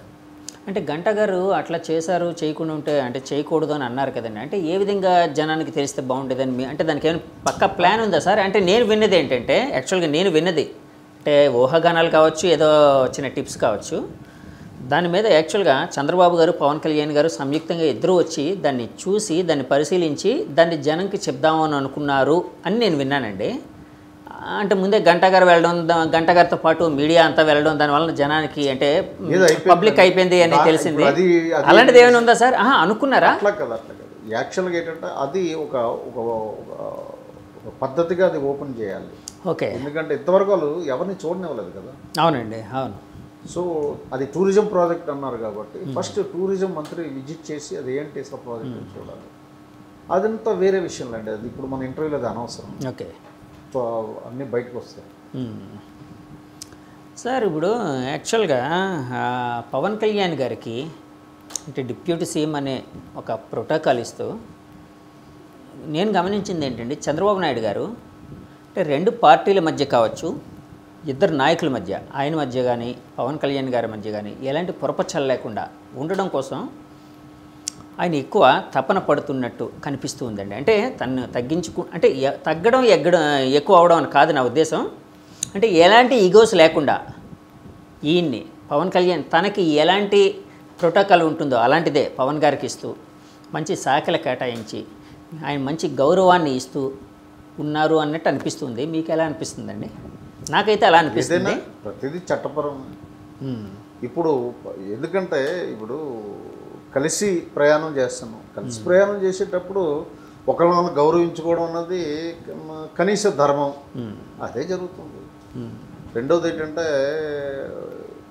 మంచి వాళ్ళిద్దరి మధ్యన మంచి అవగాహన ఉంది. ఓకే. చంద్రబాబు నాయుడు గారు పవన్ కళ్యాణ్ గారి మధ్యన, అలాగే పవన్ కళ్యాణ్ గారు మోడీ గారి మధ్యన అవగాహన ఉంది. కాబట్టి కూటమి సక్సెస్ఫుల్గా ఎక్కడ పొరపచ్చాలు పెట్టడానికి ఎవరికి అవకాశాలు లేవు. అవగాహన లేకపోతేనే కదా ఎవడైనా ఎన్ని పుల్లలు పెడతాడు. వాళ్ళిద్దరి మధ్య చక్కని సుహృద్భావ వాతావరణం ఉంది, మంచి అవగాహన ఉంది, కాబట్టి మంచి రిజల్ట్స్ వస్తాయి. అంటే మంచి సంబంధాన్ని అంటే మంచి ఫ్రెండ్షిప్ని అట్లాగే మంచిగా పరిరక్షించుకోవడం కూడా చాలా ప్రాపర్గా అవసరం కదా సార్. ఇప్పుడు ఒక మంచి రిలేషన్ కొనసాగాలి అంటే అట్లా పరిరక్షించుకోవాలి. ఒకవైపు చంద్రబాబు గారు పరిరక్షిస్తున్నారు, ఒకవైపు పవన్ కళ్యాణ్ గారు పరిరక్షిస్తున్నారు. సార్ అసలు యాక్చువల్గా అంటే నేను వినేది ఏంటంటే, చంద్రబాబు గారు పవన్ గారు కలవకుండా ఉండడానికి అప్పట్లో కొంతమంది బీజేపీ నాయకులు కూడా అంటే కొంచెం జగన్ గారు అంటే ఫేవర్గా ఉండే కొంతమంది నాయకులు ట్రై చేశారు అని వినిపించిందండి. అదంతా అయిపోయిన చరిత్ర అండి. ఇంకా అలాంటిది ఏమైనా ఉందా సార్? ఇప్పుడు అది తవ్వి మనం పురావస్తు శాఖలో బయట తీయాల్సిన అవసరం లేదు, ఉపయోగం లేదంటారు. ఎందుకంటే కలిశారు, ప్రభుత్వం ఏర్పడింది, ప్రభుత్వం పాలన చేస్తున్నారు, అద్భుతమైనటువంటి పాలన చేస్తున్నారు, ఇంకా పాతవి మనకు అనవసరం. సార్ ఇక్కడ ఎన్డీఏ గవర్నమెంట్ ఏర్పడింది, Telugu Desam major stake holder, okay. దాని తర్వాత పవన్ కళ్యాణ్ గారు, ఆ తర్వాత బీజేపీ. సో ఇక్కడ పవన్ గారికి అద్భుతమైన శాఖలు ఇచ్చారు, అట్లాగే మీ వాళ్ళకి మిగతా వాళ్ళకి కూడా మంచి శాఖలు ఇచ్చారు. అలాగే బీజేపీ సత్యకుమార్ గారికి వాళ్ళకి మంచి శాఖలు అయితే ఇచ్చారు. సెంట్రల్లోని అంటే మీ ఎమ్మెల్యేలకి ఇంకా శాఖలు అయితే ఇవ్వలేదు, ఎలాంటి మంత్రి పదవి ఇంకా కేటాయించలేదు. కేటాయించారు సార్? లేదు కదా, టీడీపీ వాళ్ళకి కేటాయించారు. సో పౌర విమానయాన శాఖ కేటాయించారు, సివిల్ ఏవియేషన్. దాని మీద నేను విన్నది ఏంటంటే కొంతమంది అనలిస్టులు దానివల్ల ఉపయోగం ఉంది, దీనికంటే మంచి శాఖ ఇచ్చే అవకాశం ఉండేది కదా, ఇస్తే నిజంగా ఆంధ్రప్రదేశ్కి మేలు జరిగేది కదా, దీనివల్ల ఎలాంటి ఉపయోగం లేదు, ఒక ఉద్యోగం వేయించుకోలేరు, ఏమీ చేయలేరు, ఎందుకు ఇలాంటివి ఇస్తూ ఉంటారు, సరైన గౌరవం బీజేపీ పార్టీ వాళ్ళు ఇవ్వట్లేదు కూటమిలో వాళ్ళకి అని కొంతమంది అన్నారండి. దాని మీద మీ కామెంట్ ఏంటండి? అంటే ఈ అనలిస్టులతో ఇదే పెద్ద ప్రాబ్లం అండి. ప్రతి వాళ్ళు ఏంటంటే అనలిస్టులు రూపంలో ఒక కోట్ వేసుకొని దిగిపోతున్నారు. ఓకే. అంటే నా కోట్లాడిది కాదు కదండి. కాదు కదా, మీరు యాంకర్ కదా, యాంకర్ అంటే జర్నలిస్ట్. ఓకే, మీరు అనలిస్ట్ కాదు. నేను గతంలో అనలిస్టులని వీళ్ళు రాజకీయ ఉగ్రవాదులను సంబోధించాను. ఓకే. ఎందుకు అంటే ఏదో ఒక పార్టీకి వర్క్ చేస్తారు, అనలిస్ట్ అని ఒక ట్యాగ్ తగిలించుకొని వస్తారు. ఇప్పుడు ఏది ఇచ్చినా విమర్శ చేయడం, అంటే మోడీ గారు ఎలా పరిపాలన చేయాలో అరగంట డిబేట్లో కూర్చున్న అనలిస్ట్ చెప్తుంటాడు, చంద్రబాబు నాయుడు గారు ఎలా పరిపాలన చేయాలో అనలిస్టులు చెప్తుంటారు. అంటే సచిన్కి వాళ్ళు తీసుకున్న చర్యల్ని తప్పు పడుతుంటారు. ఓకే. నేను ఇక్కడ ఏం చెప్తానంటే జగదీష్ గారు, ఈ try to understand your senior most journalist. Freedom of speech ఉంది రాజ్యాంగం 19 ఆర్టికల్ 1A to Z, కానీ దాంట్లో పరిమితులు ఉన్నాయి. అవి తెలుసుకోవాలి అనలిస్టులు. అవునండి. It is not absolute right, absolute fundamental right కాదు. ఆ పరిమిత లక్ష్మణ రేఖ ఈజ్ దేర్. అది దాటి అందులో ఆంధ్రప్రదేశ్లో అనలిస్టులు చాలా దారుణంగా బిహేవ్ చేస్తున్నారు. నేను చూస్తున్నాను, డిబేట్లోనే చూస్తున్నాను. అది కరెక్ట్ కాదు. ఏవియేషన్ ఇస్తే అదెందుకు అంటే నీ ఇష్ట ప్రకారం మోడీ గారు యాక్ట్ చేయాలా, నీ ఇష్ట ప్రకారం చంద్రబాబు నాయుడు గారు కావాలా? అరే పరిపాలన ఎలా ఉందో చూడాలి, కానీ శాఖలు అల్లదిస్తే అంటే ఏదో ఒకటి పిచ్చి పిచ్చి అనాలిసిస్లు చేసి సోషల్ మీడియాలో వీటిలో ఎక్కువగా ఉండాలి, పేరు రావాలనేటువంటి ఆతృత దుగ్ధ తప్ప ఒక బాధ్యతాయుతంగా ఎవరు లేరండి. నేను వాటిని తీవ్రంగా ఖండిస్తాను. ఓకే. అందులో కొద్ది మంచి అనలిస్టులు ఉన్నారు. వాళ్ళు ఏంటంటే ఇష్యూ బేస్డ్గా అనలైజ్ చేస్తారు. నేను అందరు అనలిస్టులను అంటలేదు. కొంతమంది రాజకీయ విశ్లేషకులు ఈ మధ్య తయారైపోయారు. వాళ్ళనే నేను అంటే అందులో ఏ పార్టీ అండి, ఏమైనా పార్టీ ఏమైనా మెన్షన్ చేయబోతున్నారా? ఈ వైసీపీ పార్టీలో వాళ్ళు మ్యానుఫ్యాక్చర్ చేసే వాళ్ళని వదిలేరు దేశం మీద. ఆంధ్ర రాష్ట్రంలో వదిలేరు. సార్ ఇందాక స్వామీజీల కోసం అదే ఒక మాట అన్నారు కదండి, రాజకీయ స్వాములు ఎక్కువైపోయారని. సార్ మన దగ్గర ఉన్న ఒక స్వామీజీ వారిని రాజకీయ స్వామిగా అంటే రాజగురువుగా చాలామంది సంబోధించేవారు. స్వరూపానంద స్వామీజీ వారు మాట్లాడుకోవచ్చు కాబట్టి ఇప్పుడు పేరు అందరికీ అంటే అందరూ మాట్లాడుతున్నారు కాబట్టి నేను మాట్లాడుతున్నాను. సో అంటే మీకు ఆయన ఎప్పుడైనా ఆయన దర్శనానికి అలా ఏమైనా వెళ్ళారా అండి? ఆయన ఆశ్రమానికి ఏమైనా వెళ్ళారా మీరు ఎప్పుడైనా? నెవర్. మీకు ఆయన చెప్పండి sir. I am an Ambedkarite. Okay. నా వెనక విగ్రహం చూడండి, అంబేద్కర్ గారు. దేవుని నమ్మరు, విగ్రహారాధన నమ్మరు, అంతే కదండి? వెనకని ఇంకొక విగ్రహం ఉంటుంది, బుద్ధుడి విగ్రహం. బుద్ధుడి విగ్రహం అంబేద్కర్ది. అవును. సో లాజిక్ని నేను నమ్ముతాను తప్ప మూఢనమ్మకాలు నమ్మనండి. నేను అలాగే నాస్తికుడు కాదు. అటువైపు చూడండి, వెంకటేశ్వర స్వామి ఫోటో ఉంటుంది, సింహాద్రి అప్పన్న ఫోటో ఉంటుంది. భక్తి, నాకు భక్తి ఉంది, దేవుణ్ణి నమ్ముతాను. ఓకే. దేవుడికి భక్తికి మధ్యలో అంబికా దర్బార్ బత్తిలాగా స్వాములు తయారైపోతే నేను నమ్ము. కానీ అంబికా దర్బార్ బత్తి ఒక అద్భుతమైన సుగంధాన్ని, ఫ్రాగ్రెన్స్ని ఇస్తుంది కదా సార్. వాళ్ళని ఇమిటేట్ చేసుకొని ఇక్కడ దాన్ని విమర్శించాలి. నేను అంటుంది అదే అండి, అంబికా దర్బార్ బత్తి సుగంధం లాగా ఈ స్వాములు కూడా సుగంధాన్ని ఇస్తున్నారు. వస్తే నేను దేవుడు రికమెండ్ చేస్తానని అన్నటువంటిది. ఎందుకంటే అంబేద్కర్ గారు ఎప్పుడో చెప్పారు, హిందూయిజం సంస్కరించబడాలి. ఓకే. భక్తుడికి దేవుడికి మధ్యన ఇలాంటి వాళ్ళు ఉన్నన్నాళ్ళు హిందూయిజం బాగుపడదని ఆయన మదనపడ్డాడు. అరే మీకు భక్తి ఉంటుందండి, ఆయనకి ఉంటుంది, నాకు ఉంటుంది. మనం దేవుడికి ప్రార్థించుకుంటాం. సో మనం డైరెక్ట్ దేవుడితో కనెక్ట్ అవుతాం. అవునండి. Who are these people? అది ఎవరికంటే weak hearted people, okay, confidence లేని వాళ్ళు, విల్ పవర్ లేని వాళ్ళకి అది ఉంటుంది. నేను ఎప్పుడు అలా కాదు. నా జ్యోతిష్యం చూసి నువ్వు ఈ జన్మలో ఉద్యోగస్తుడు అవ్వని చెప్పి నాకు స్వామీజీ చెప్పాడు. మీకు నా జీవితంలో జరిగిన ఒక సంఘటన మీకు చెప్తాను. మా మదరు బాధపడితే నేను ఒకటే చెప్పాను ఆ రోజుల్లో మా మదర్తో, వాడి బతుకెందుకమ్మా అలా జరిగేది, అలా ఉంది, ఆడి భవిష్యత్తు ఆడికి కనపడలేదా, నా భవిష్యత్తు చెప్తున్నాడు ఆడు. అంటే నేను లాజిక్ మీద ఆధారపడతాను. ఓకే. ప్రతి దానికి ఒక లాజిక్ ఉండాలి, అంతేగాని బ్లైండ్ ఫెయిత్ నేను ఖండిస్తానండి, తీవ్రంగా ఖండిస్తాను. స్వరూపానంద స్వామీజీ మీద మీ అభిప్రాయం ఏంటి సార్? ఆశ్రమం మీద నాకు మంచి లేదు, చెడు లేదు, నాకు అనవసరం వాళ్ళు ఎవరో. ఈ బాబాలందరికీ కేటాయించిన భూములు మాత్రం రద్దు చేయాలని మాత్రం మీ ద్వారా డిమాండ్ చేస్తాను. అవునండి. కాదు సార్, కేటాయించిన భూములు అంటే ఇప్పుడు వైసీపీ గవర్నమెంట్ ఉండేటప్పుడు స్వరూపానంద స్వామీజీ వారికి కానీ లేకపోతే ఆ ఆశ్రమానికి కానీ విశాఖ శారదాపీఠానికి కానీ భూములు ఏమైనా కేటాయించబడ్డాయి? ఎప్పుడైనా కేటాయించారండి. అవునా సార్? మీరు ఎంక్వైరీ చేయండి. మీరు జర్నలిస్ట్ కదా, మీరు ఎక్కడెక్కడ సార్ అంటే మీ ద్వారా తెలుసుకుందామని మా ప్రయత్నం. నాకు అటవిటి బాటలు వచ్చాయి, మీరు అదే అండి, అది చెప్తే చాలు. ఇంకో సందర్భంగా ఆఫ్లైన్ మీకు చెప్తాను. ఆన్ కెమెరా వీళ్ళకి ఎందుకండి ల్యాండ్లతో వీళ్ళకి ఏం పని అండి? ఓకే. అవును, స్వామీజీలు అంటే అన్ని త్యజించిన వాళ్ళు. అరే అసలు ఏంటండి సన్యాసి అంటే ఏంటి? త్యజించి భగవత్ సన్నిధిలో జీవించేవాడు సన్యాసి. నీకు మంచి మంచి 5 స్టార్స్ కావాలి, ఫ్లైట్లో వెళ్ళాలి. ఈ ఇహపరమ సౌఖ్యాలకి దూరంగా ఉన్నవాడే సన్యాసం. అవునండి, నాకు తెలిసిన నిర్వచనం. అవునండి. ఐ డోంట్ నో మరి ఎలా how the people are accept. Definition ఏమైనా మారిందంటారా? ఏం మారిందేమో నాకు తెలియదు. మీరే చెప్పాలి. సార్, అంటే ఈ మధ్య ఒక అద్భుతమైన విషయం అయితే జరిగిందండి. అంటే జగన్ గారు మళ్ళీ సీఎం కావాలని చెప్పి రాజశ్యామల యాగం చేసిన స్వరూపానంద స్వామి వారు ఎప్పుడైతే కూటమి వచ్చిందో వెంటనే ఒక ప్రెస్ మీట్ పెట్టి చంద్రబాబు నాయుడు గారు ఒక అనుభవజ్ఞుడు, ఆయన లాంటి వ్యక్తి ఇప్పుడు అవసరం ఉంది, అలాగే ఈ కూటమి అవసరం ఉంది, వీళ్ళు బాగా పరిపాలించాలి అని చెప్పి ఒక ప్రెస్ మీట్లో పొగడ్డం ప్రారంభించారు. దాన్ని ఏ విధంగా చూస్తారు? అంటే ఏ విధంగా చర్య జరిగింది అనుకుంటున్నారు? బిస్కెట్లు అయ్యా, నేను మీకేం మీరు కావాలని నేను కోరుకున్నాను. ఎందుకంటే మీకెందుకండి? రాజశ్యామల యాగం చేసావు, కాశీ తీసుకెళ్ళి జగన్మోహన్ రెడ్డిని ముంచావు, ఇవన్నీ చేసినావు కదా. ఈ డ్రామా ఎందుకు? అరే, భక్తి మార్గము, స్పిరిచువాలిటీ స్ప్రెడ్ చేయండి. మానవుల్లో జ్ఞాన మార్గం, భక్తి మార్గాన్ని పెంపొందించండి. మానవుడు అహంకారము, ద్వేషము, అసూయ, రాగద్వేషాలతో సామాజిక అశాంతి క్రియేట్ అవుతుంది.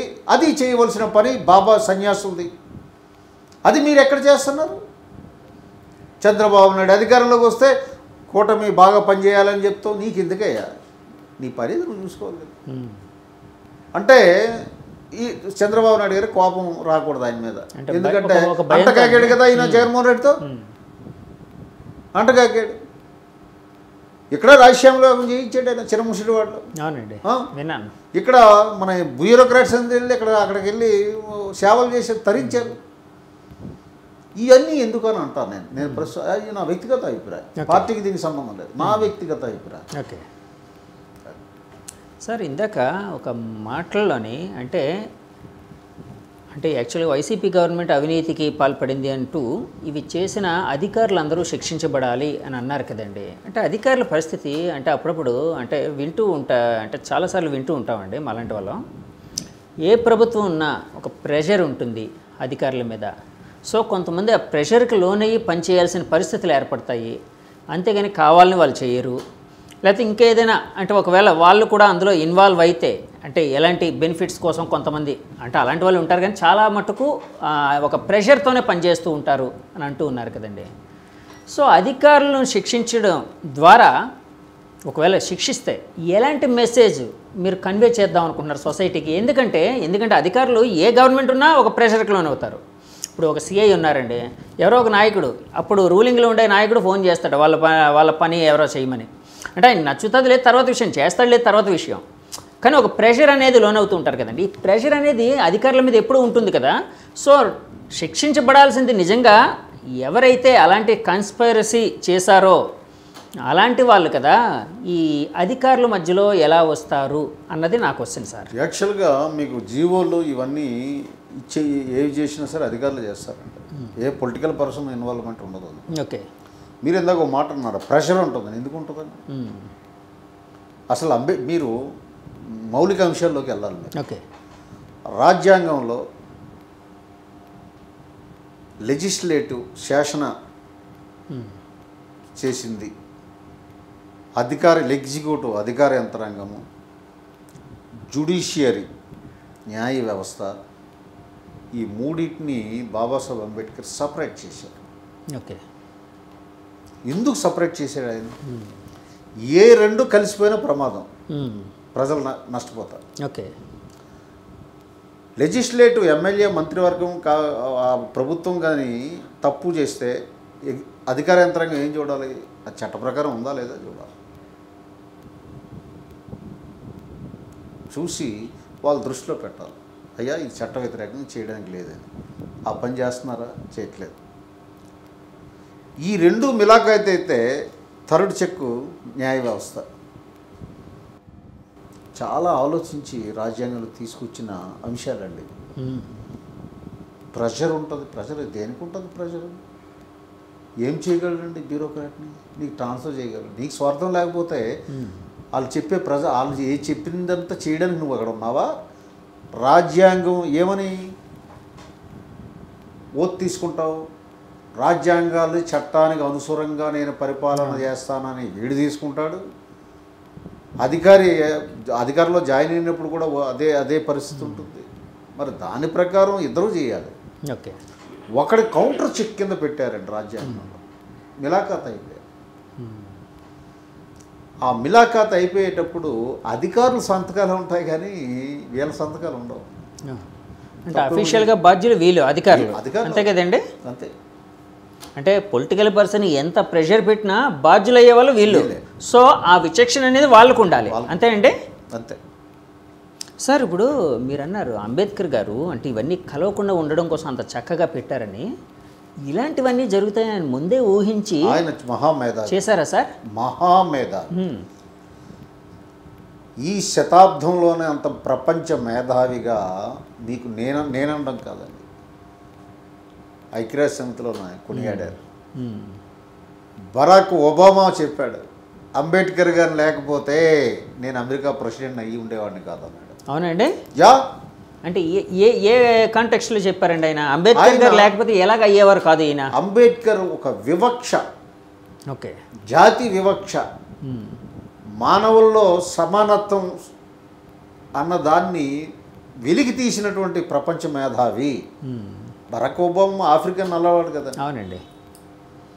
అలాగే నెల్సన్ మండేలా తను సౌత్ ఆఫ్రికా అధ్యక్షుడు అయ్యేటప్పుడు అంబేద్కర్ గారు వల్లే నేను ఈరోజు అధ్యక్షుడిని అయ్యాను. అంత మేధావి ఆయన. చాలా ఊహించాడు, ఊహించి రాజ్యాంగంలో ఇవన్నీ పొందుపరిచాడు. అంటే ఎంత వర్క్ చేసి ఉంటారండి వాళ్ళు ఆయన చాలా. ఎందుకంటే ఇలాంటివన్నీ ముందే జరుగుతాయని వాళ్ళు ఊహించి ఇలాంటి వాటికి అతీతంగా అంటే వ్యవస్థలు తమ పని తాను చేసుకొని వెళ్ళాలి, సక్రమంగా నడవాలని చెప్పి ఇది చేయడం చాలా గొప్ప విషయం కదండి. అంటే ఎంతో మదనపడి ఎంతో ఇది స్వార్థం లేని వ్యక్తులు అండి. సమాజం కోసం బతికాడు ఆయన. అంబేద్కర్ గారు ఆయన మేధాత్వంకి ఆయన కానీ డబ్బులు సంపాదించాలంటే భారతదేశం ప్రపంచంలో ఆయన రిచెస్ట్ పర్సన్ అయి ఉండేవాడు. వదిలేసాడు. నేను నా ప్రజల్ని నిద్రలో ఉన్నారు, గాఢ నిద్ర, ఓకే, వాళ్ళని నిద్రలేపే పనిలోనే ఉంటాను నా జీవితాంతం. ఇంక నేను ఉద్యోగం చేయనని బరోడా మహారాజుకి ఉత్తరం రాసి పడేసాడు, నేను ఉద్యోగం చేయను. ఏం చేసేవారు సార్ అంతకుముందు? ఆయన ఆస్థానంలో పనిచేసేవాడు, ఫైనాన్స్. నేను ఇంక చేయను. భారతదేశంలో ప్రజలు బడుగు బలహీన అల్పసంఖ్యాక వర్గాలు అందరూ కూడా గాఢ నిద్రలో ఉన్నారు. వాళ్ళు లేపాలి. వాళ్ళు ఏం కోల్పోతున్నాం వాళ్ళకి తెలియటం లేదు. నేను చెప్పాలి, నేను ఇంకా ఆ పనిలోనే ఉంటానని చెప్పేసి. ఎవరన్నా ఉంటారు అటువంటి మహానుభావులు సార్. ఇప్పుడు ఎంత మహానుభావులు అయినా కూడా వాళ్ళ మీద విమర్శకులు చాలా రకాల విమర్శలు చేస్తూ ఉంటారు. అంటే నేను చాలాసార్లు వింటూ ఉంటాను, గాంధీ గారి కోసం, అంబేద్కర్ గారి కోసం, ఇంకా రకరకాల, అంటే నచ్చని వాళ్ళు కావచ్చు, లేకపోతే తెలియని వాళ్ళు కావచ్చు. నేను ఆ మధ్య ఒక మాట విన్నాను. ఏంటండి? అంబేద్కర్ గారు రాజ్యాంగం పొందుపరిచింది రాసింది ఆయనే అంటూ ఉంటారు. అంటే ఇది విత్ డ్యూ రెస్పెక్ట్ అడుగుతున్నానండి. అంబేద్కర్ గారు అంటే మాకు అందరికీ చాలా గౌరవం ఉంది, నాకు ప్రత్యేకంగా గౌరవం ఉంది కాబట్టి, కానీ చెప్పండి, మా ద్వారా అంటే మీ ద్వారా దీనికి ఒక క్లారిటీ ఇవ్వడం కోసం నేను అడుగుతున్నాను. రాజ్యాంగం రాసిన వాళ్ళు ఎంతోమంది ఉన్నారు, దాని మీద ఎంతోమంది పని చేశారు, చాలామంది పని చేశారు. ఆఖరిగా దాన్ని క్రోడీకరించింది అంబేద్కర్ గారు. ఆ రాజ్యాంగ నిర్మాతగా ఆయన క్రెడిట్ కొట్టారు అని చెప్పి కొంతమంది అంటూ ఉంటారండి. దాని మీద అలాంటి విమర్శకులకి మీరిచ్చే సమాధానం ఏంటండి? అది అంబేద్కర్ వాదాన్ని నచ్చని వాళ్ళు చేసే పనికిమాలిన విమర్శలు అండి, పనికిమాలిన విమర్శలు. ఎందుకంటే కాన్స్టిట్యూయెంట్ అసెంబ్లీ డిబేట్స్ మీరు చూడండి, డిబేట్స్ చూస్తే ప్రతి ఆర్టికల్ మీద అంబేద్కర్ వాదన, మిగతా వాళ్ళు ఎవరెవరు ఏ వాదన వినిపించారు అందరూ క్లియర్గా ఉంటుంది. సో అది మిడిమిడి జ్ఞానం, హాఫ్ నాలెడ్జ్ ఫెలోస్ మాట్లాడే మాటలు. దాని గురించి మనం ఎక్కువ మాట్లాడడం అనవసరం. ఈరోజు మీరు నాకు ఇంటర్వ్యూ చేస్తున్నారు, ఆయన కెమెరా ఆపరేట్ చేస్తున్నారు, ఈయన ఆపరేట్ చేస్తున్నారు. ఈ జగదీష్ గారు కాదు, మేము కూడా ఉన్నాము, మేమే చేసాము ఇదంతా అని క్లెయిమ్ చేస్తే థాట్ పవర్ ఎవరిది? నా క్వశ్చనీర్ ఎవరు వేశారు? వాళ్ళు టెక్నికల్ వర్క్ వాళ్ళు చేశారు. ఈ డిఫరెన్స్ తెలియక మాట్లాడే మాటలండి, ఫాల్తూ మాటలు. చాలాసార్లు అసిస్టెంట్ డైరెక్టర్గా పనిచేసే కొత్త కుర్రాళ్ళు చెప్తూ ఉంటారు, డైరెక్షన్ మేమే చేసామని అంటూ ఉంటారు. అంటే అందరు కాదులేండి, కొంతమంది పాపం కొంతమంది కుర్రాళ్ళు వాళ్ళ అజ్ఞానంతో చాలా మాట్లాడుతూ మందికి ఉంటారు. ఏంటంటే అంబేద్కర్ వాదాన్ని అర్థం చేసుకోలేక ఆ రకమైన వాదన తెర మీదకి తెస్తారు. ఎందుకంటే అంబేద్కర్ ఆలోచన తత్వాన్ని అది చదవక. ఓకే, ఇప్పుడు నేను ఉన్నానంటే నేను దళితుడిని కాదు, నాకు రిజర్వేషన్స్ కూడా లేదు. కానీ అంబేద్కర్ వాదం అంబేద్కర్ రైట్గా మారాను నేను. ఎందుకు మారానంటే ఆయన ఆలోచన విధాన్ని కరెక్ట్గా అర్థం చేసుకున్నాను. ఆయన రాసిన వాల్యూమ్స్ అన్ని చదివాక నాకు అర్థమైంది ఇంత మహానుభావుడని. ఎవడు చదువుతున్నాడు, ఎవడు చదవడు. దానివల్ల అవగాహన లోపం వల్ల, జ్ఞానం లేక వల్ల మాట్లాడే సంకుచితమైనటువంటి మాటలు అవి తప్ప అందరూ వాస్తవం లేదు. సార్, అంబేద్కర్ గారిని ప్రేమించే వాళ్ళు కూడా ఒక మాట అంటూ ఉంటారండి, కొంతమంది, అందరూ కాదు కొంతమంది. అంటే అంబేద్కర్ గారికి ఈ దేశం అనుకున్నంత గౌరవం, అంటే ఒక మహాత్మా గాంధీ గారికి ఇచ్చినట్టు ఇంకోరికి ఇచ్చినట్టు అంత గౌరవం ఇవ్వలేదు, అంటే అనుకున్నంత గౌరవం అంబేద్కర్ గారికి దక్కలేదని కొంతమంది అంటూ ఉంటారు. అలాంటి వాటి మీద మీ కామెంట్ ఏంటి సార్? వాదన ఉందండి. అంబేద్కర్ గారు ఆయన ప్రపంచమంతా కొనియాడింది. సో ఈ దేశంలో ఈరోజు ఈ బడుగు బలహీన సామాజిక వర్గాలు ఈరోజు ఇలా ఉన్నారంటే ఆయన త్యాగ ఫలితం. అలాగే ఈ దేశం ప్రజాస్వామ్యం 70 సంవత్సరాలుగా ఇక్కడ చాలా విజయవంతంగా నడుస్తుందంటే ఆయన రాసిన రాజ్యాంగం, ఆయన సృష్టించిన విలువలు, ఆయన కంట్రిబ్యూషను ఎన్ని వందల సంవత్సరాలైనా ఆయన మరవలేరు. రెండోది, ఎప్పుడు స్వార్థం కోసం ఆయన పనిచేయలేదు. ఇక ఆయన సముచిత ప్రాధాన్యత ఇచ్చిందా లేదా అన్న డిబేట్ అనవసరం మనకి. ఆయన ప్రతి ఒక్కరు గుండెల్లో ఉంటాడు, హృదయాల్లో ఉంటాడు. సార్, పవన్ కళ్యాణ్ గారి విషయంకి వచ్చినప్పటికీ, పవన్ కళ్యాణ్ గారిని మీరు ఫస్ట్ టైం కలిసింది ఎప్పుడండి? నేను 2017 సెప్టెంబర్. ఓకే, అప్పటికే ఆయన ప్రజారాజ్యం పార్టీ పెట్టారు. సారీ, జనసేన పార్టీ ప్రజారాజ్యం, కానీ అంత యాక్టివ్ జనసేనలో ఆయన ఉన్నారు. సో అంతకుముందు మీరు ప్రజారాజ్యంలో ఉన్నారు కదండి, ఉన్నట్టున్నారు కదా మీరు. బ్యాక్ ఎండ్లో అదే కొంత అనుబంధం అయితే ఉంది కదా పార్టీతో మీకు. అంటే అదేమైనా ఇటువైపు రావడానికి మీకు ఏమైనా సపోర్ట్ చేసిందండి? ప్రజారాజ్యంలో అంత యాక్టివ్గా మొదట్లో ఉండేవాడు, కానీ తర్వాత నేను లేదు. పవన్ కళ్యాణ్ గారు వ్యక్తిత్వం, ఆయన ఆలోచన విధానం నాకు నచ్చి ఆయన ద్వారా ఈ సమాజం మార్పు జరుగుతుందనే ఉద్దేశంతో నేను వచ్చాను.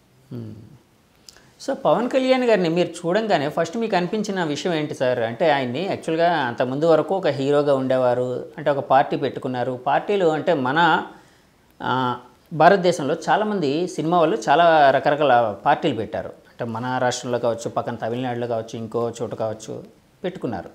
కానీ సస్టైన్ అనేవి చాలా తక్కువ పార్టీలు ఉన్నాయి. అంటే పార్టీ మనగలిగేటట్టు ఉండేది చాలా తక్కువ పార్టీలు ఉన్నాయి.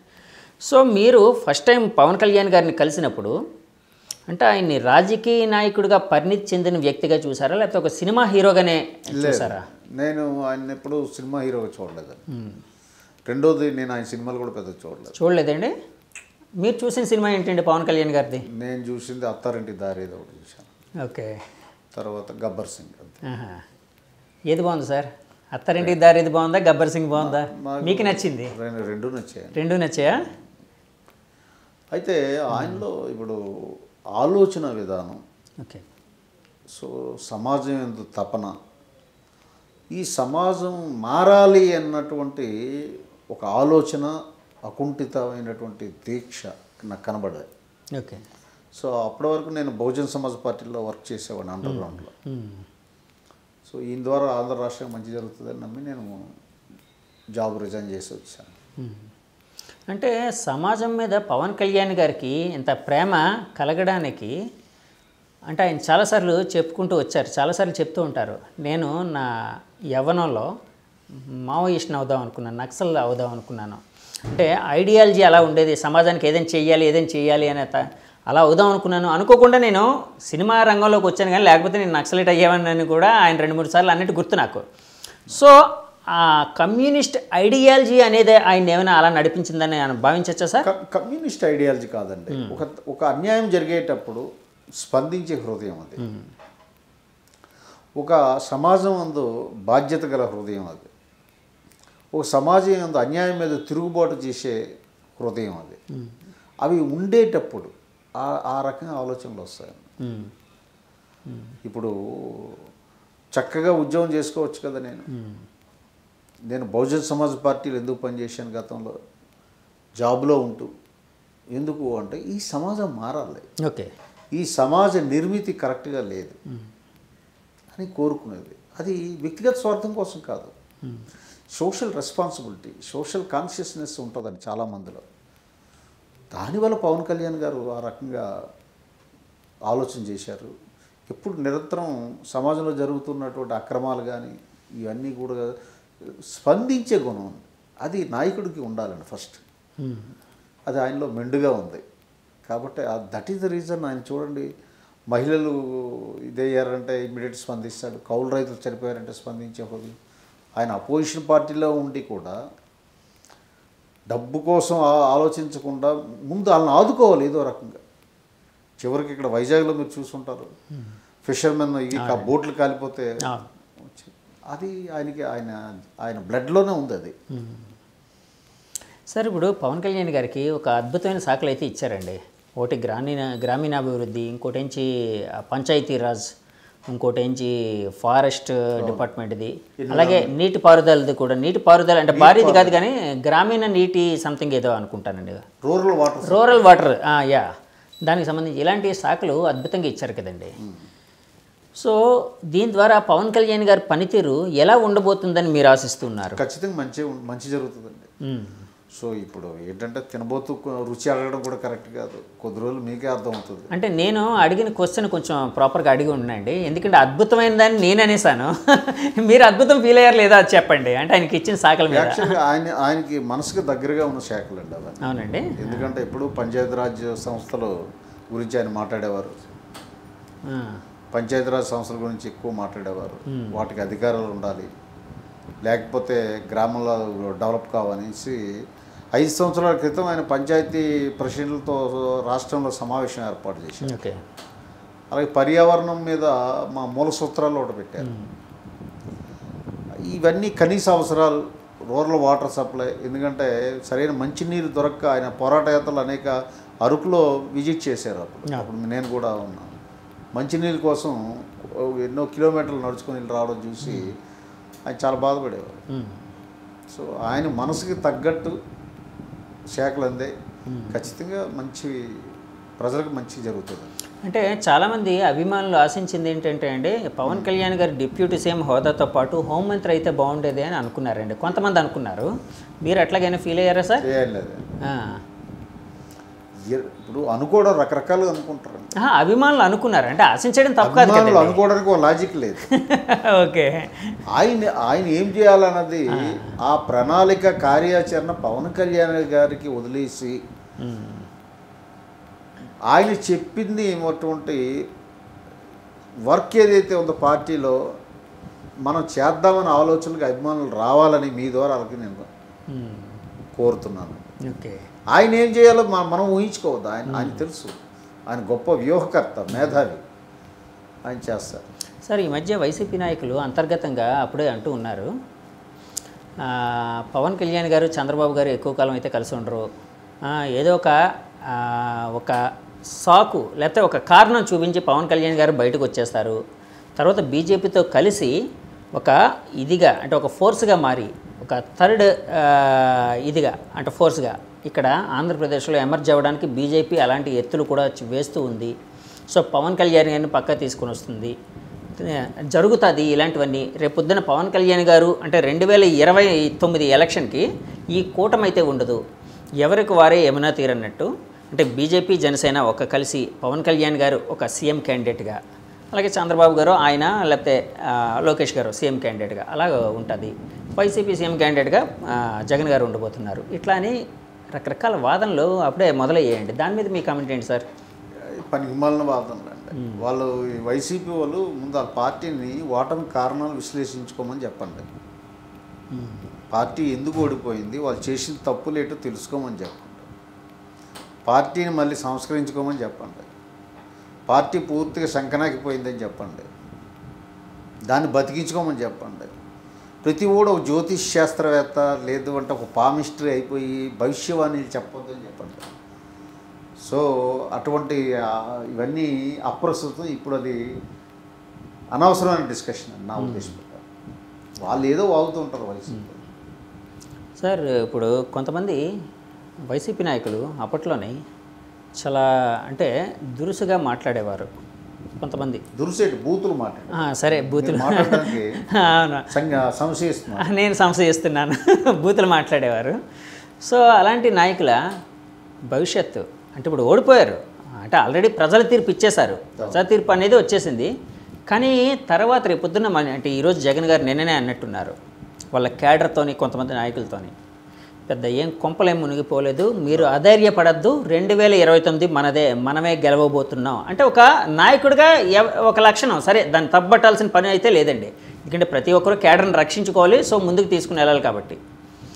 అంటే నేను అడిగేది ఈ నాయకుల భవిష్యత్తు, ఈ బూతులు మాట్లాడిన నాయకులని మీరు అన్నారు కదండి, ఇలాంటి వాళ్ళ భవిష్యత్తు ఎలా ఉండబోతుందని మీరు అనుకుంటున్నారు?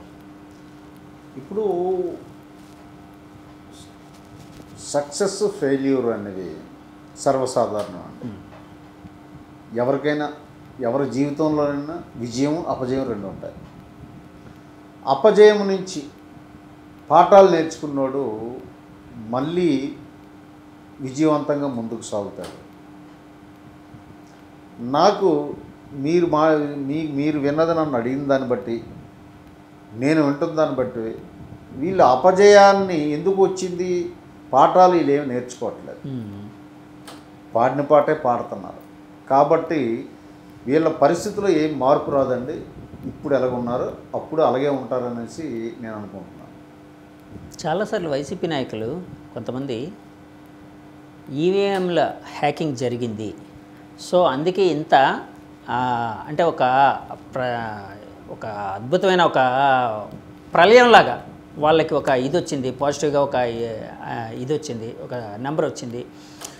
మామూలుగా ఈవీఎంలో హ్యాకింగ్ జరగబోయి ఉంటే ఇలాంటివన్నీ అసలు వచ్చేదే కాదు, మనమే వచ్చేవాళ్ళం, లేకపోతే టైట్ ఫైట్ ఉండేది ఇలా అని చెప్పి అన్న కొన్ని మాటలు కూడా ఉన్నాయి సార్. ఈవీఎంల హ్యాకింగ్ల మీద మీ ఒపీనియన్ ఏంటి? అదంతా నాన్ సెన్స్ అండి. ఇదే జగన్మోహన్ రెడ్డి 2019లో ఈవీఎంలు పర్ఫెక్ట్గా పనిచేస్తాయని వీడియో రిలీజ్ చేశాడు. అంటే తను గెలిచినప్పుడు బాగా పనిచేసాయి ఈవీఎంలు, ఓడిపోయినప్పుడు ఈవీఎంలు బాగా పనిచేయలేదు. ఈ ద్వంద్వ ప్రమాణాలు మంచిది కాదు, నెంబర్ 1. రెండవది ఒకటండి, తన అపజయానికి కారణం ఏంటంది విశ్లేషించుకోవట్లేదని ఇందాక మీతో అన్నాను.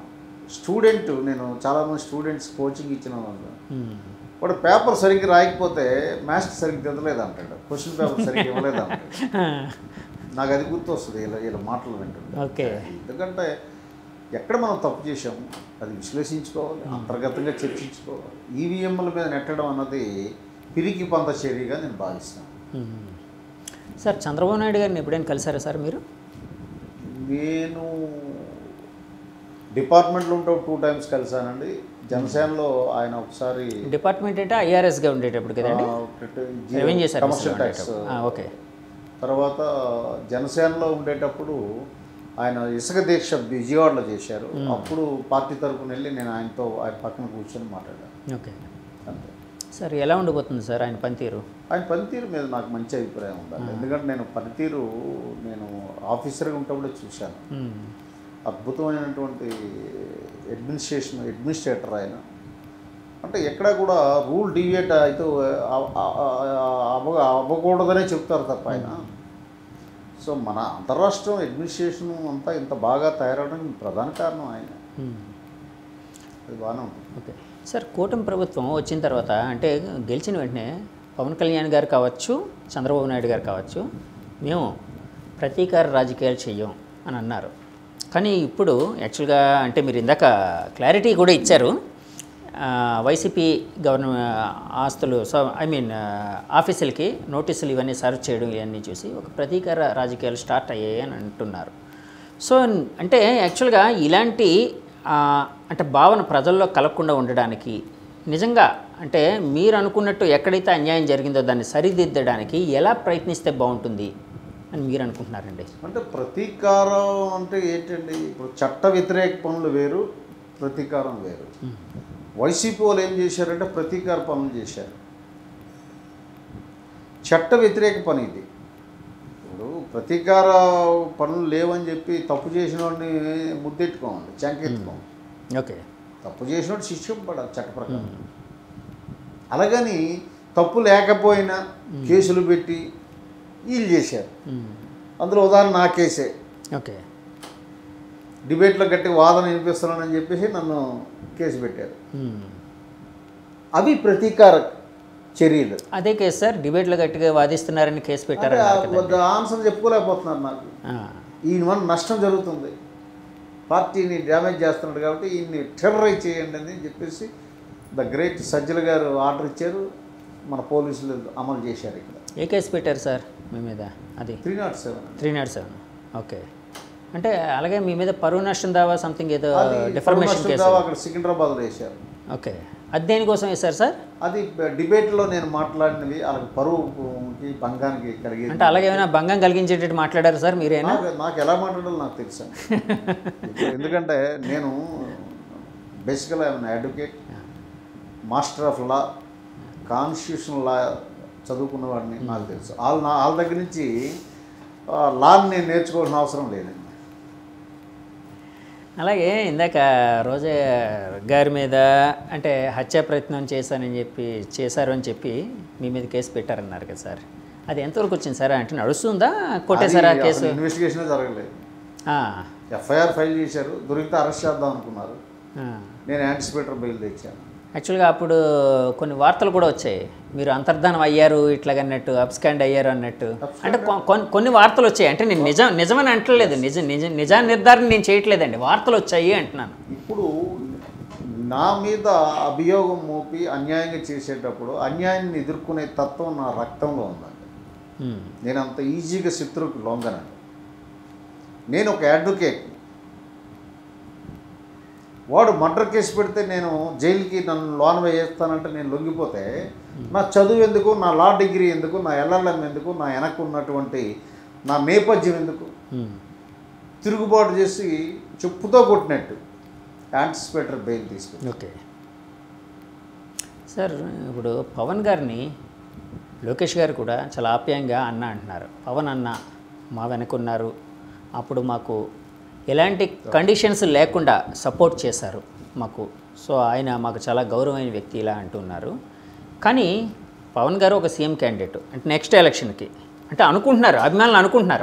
ఒకటి జగదీష్, ఈ ఊహాజనిత ప్రశ్నలు అలా కాదు సార్, అంటే అభిమానులు అనుకుంటున్న విషయం అడుగుతారు. సరే సరే సరే, అధికారం వచ్చి 1 వీక్ కూడా కాలేదు, ఇప్పుడు అవన్నీ మాట్లాడుకో. నేను అంటుంది అలా కాదు సార్, ఇప్పుడు అంటే మీ మధ్య గొడవ పెట్టే ఇది కాదు నేను అనేది ఏంటంటే, ఇప్పుడు పవన్ గారు లోకేష్ గారి మధ్య అండర్స్టాండింగ్ ఎలా ఉందని మీరు ఫీల్ అవుతున్నారు? చూస్తున్నారు కదా, బాగానే ఉంది కదా, ఆయన ఎంత గౌరవం ఇస్తున్నాడు కనిపిస్తుంది కదా. కనిపించే దాన్ని కాకుండా ఎవడో మాట్లాడుకుని మన అంటే కాదు సార్, ఒకే ఊరిలో 2 కథలు దూరం అంటారు కదా సార్. ఇప్పుడు అవి మాట్లాడడానికి మీరు you're senior journalist, you're not suppose ఇప్పుడు మాట్లాడాలి. రెండోది, మీరు ప్రజలే ఏదో మాట్లాడుకుంటారు, అవన్నీ కరెక్ట్ కాదు. ఓకే, సో సార్ ఇప్పుడు లోకేష్ గారు అప్పట్లో రెడ్ బుక్ అన్నారు. సో అంటే మీరు కూటమి అనేది అంటే ఇప్పుడు యాక్చువల్గా లోకేష్ గారు రెడ్ బుక్ అనేటప్పుడు ఒక తెలుగుదేశం పార్టీ ప్రధాన కార్యదర్శిగా ఆయన ఉన్నారు. అంటే తెలుగుదేశం పార్టీని రిప్రజెంట్ చేసి నెంబర్ 2 ప్లేస్లో ఉన్నారు. ఆ విధంగా మాట్లాడారు. ఇప్పుడు కూటమి ప్రభుత్వం వచ్చింది. సో కూటమి ప్రభుత్వం వచ్చిన తర్వాత రెడ్ బుక్కి సంబంధించిన ఏదైతే ఉన్నాయో దాని మీద ఎలాంటి చర్యలు తీసుకునే అవకాశం ఉందా అండి? రెడ్ బుక్ అంటే ఏమనుకుంటున్నారు అసలు? రెడ్ బుక్ అంటే ఇప్పుడు దానికి నిర్వచనం కూడా ఇచ్చారు, రిసైలెన్స్, ఎంపవర్మెంట్ అండ్ డెవలప్మెంట్ అని. ఓకే, మరి అదెందుకు మర్చిపోతున్నారు? అది అవగాహన లోపం జనాలు. వైసీపీ వాళ్ళు ఏదో అంటారండి, వాళ్ళకి పని ఏం లేదు, ఏదో ఒకటి పనికిమాల మాటలు మాట్లాడడంలో నిష్ఠాతులు. కానీ ఆ రెడ్ బుక్ నేపథ్యం కోసం చెప్తూ ఆయన ఒక మాట కూడా అన్నారు కదండి, ఎవరైతే లాకు వ్యతిరేకంగా పనిచేస్తున్నారో వాళ్ళ నేమ్స్ అని మేము ఇందులో నోట్ చేస్తున్నాం. అవును, ఇప్పుడు తప్పు చేసిన వాళ్ళు శిక్షించాలి, అది చట్టమే చెబుతుంది కదండి. ఎవరు చెప్పినా అదే చెప్తున్నారు, అది దాన్ని అంత ప్రత్యేక చూడాలి. సార్ ఫైనల్గా అడుగుతున్నా, రాష్ట్రంలో కానీ లేకపోతే మన భారతదేశంలో ఎన్డీఏ గవర్నమెంట్లో కానీ సెంట్రల్లో కానీ జనసేన పార్టీ ఏ విధంగా వ్యవహరించబోతుంది, క్రియాశీలకంగా ఏ విధంగా వ్యవహరించే అవకాశం ఉంది, ఎలా ముందుకు వెళ్ళబోతుంది? ఖచ్చితంగా రాష్ట్ర ప్రజల శ్రేయస్సు కోసం, అభివృద్ధి కోసం. ఆంధ్ర రాష్ట్రం 25 సంవత్సరాలు వెనక్కి వెళ్ళిపోయింది. దాన్ని గాడిలో పెట్టడానికి కోసం కన్స్ట్రక్టివ్గా జనసేన పార్టీ తన పాత్ర రాష్ట్రంలోనూ కేంద్రంలోనూ కూడా పోషిస్తుంది. స్వార్థంతో ఉండదు జనసేన పార్టీ. పవన్ కళ్యాణ్ గారు కేవలం ప్రజాశ్రేయస్సే పరమావధిగా ఆయన ఈ ప్రభుత్వాల్లో చేరడం కానీ పనిచేయడం కానీ చేస్తున్నారు. సో అదే కంటిన్యూ అవుతుంది. ఖచ్చితంగా ఆంధ్ర రాష్ట్ర భవిష్యత్తు ఆశాజనకంగా ఉంటుంది. ఏదైతే ప్రజలు కోరుకొని ఇంత ఎక్స్పెక్టేషన్తో ఈ కూటమికి అధికారం ఇచ్చారో వాళ్ళ ఎక్స్పెక్టేషన్కి అనుగుణంగానే ఈ ప్రభుత్వ పనితీరు ఉంటుందని మీ ద్వారా నేను ఖచ్చితంగా చెప్పగలను. సార్, విశాఖపట్నం అనగానే అంటే వైసీపీ వాళ్ళు విశాఖపట్నాన్ని ఒక రాజధాని అనే దాని విధంగా ప్రొజెక్ట్ చేశారు. తర్వాత ఆ విధంగా కొన్ని పనులు జరిగాయని అంటూ ఉన్నారు. అంటే నాకైతే తెలీదు. అంటే కొంత అభివృద్ధి అయితే జరిగిందని చాలామంది యాక్సెప్ట్ చేశారు. అంటే విశాఖపట్నం అనేది ఒక పెద్ద సిటీగా మారబోతుంది, ఒక సెంటర్ సిటీగా మారబోతుంది అని. అంటే ఇప్పుడు కూటమి వచ్చింది. సో మీరు ఫస్ట్ నుంచి మీ 3 పార్టీలు ఒకే మాట మీద ఉన్నాయి, అమరావతి రాజధాని అని. సో అమరావతిని డెఫినెట్గా మీరు డెవలప్ చేసే అవకాశం ఉంది, చేస్తారు. అంటే ప్రజల నమ్మకంతోనే మీకు ఇది మ్యాండేట్ ఇచ్చారు.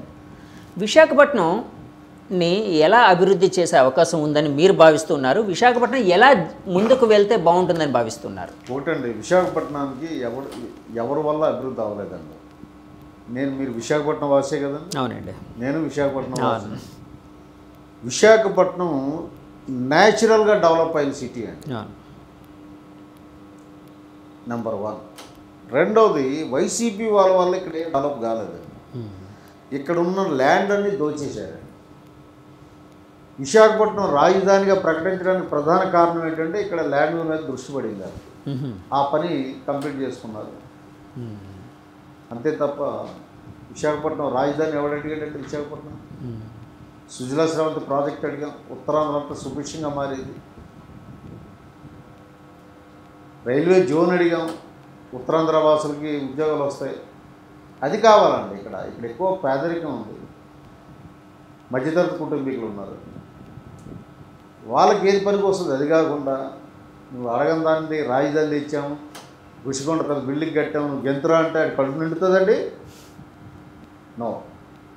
ప్రజల అవసరాల మేరకు పరిపాలన చేసిందే సంక్షేమ ప్రభుత్వం అవుతుంది తప్ప నీ స్వార్థం కోసం ఇక్కడ రాజధాని అనౌన్స్ చేసి ఈ విశాఖపట్నాన్ని నాశనం చేశారు. ఇక్కడ చాలా శాంతి కాపుక నగరం, ఇక్కడ గొడవలు ఏముండవు. అలాంటిది ఇప్పుడు క్రైమ్ రేట్ ఇక్కడ విపరీతం పెరుగుతుంది. సాక్షాత్ ఎంపీఏ కిడ్నాప్ అయ్యాడు, వాళ్ళ ఎంపీఏ. విపరీతం క్రైమ్ రేటు పెరుగుతుంది, గంజాయి అడ్డాగా అయిపోయింది. దేశంలో ఎక్కడ గంజాయి జరిగినా విశాఖపట్నం మూలాలు. మరి ఏం చేశారు? ఏం అభివృద్ధి చేశారు? ఇదే అభివృద్ధి. ఇవన్నీ కట్టడి చేస్తాం. విశాఖపట్నాన్ని న్యాచురల్గా డెవలప్ అవుతుంది. దానికి తగ్గట్టు ఇక్కడ ఐటీ హబ్లు, ఐటీ పరిశ్రమలు ఇవన్నీ రాబోతున్నాయి. అది కూటమి ప్రభుత్వంలో దాని అభివృద్ధి ఖచ్చితంగా శరవేగంగా ఉంటుంది. ఈ వైసీపీ ప్రభుత్వం అయితే విశాఖ నగరాన్ని చేసింది బండి సున్నా, అంత మించేయండి.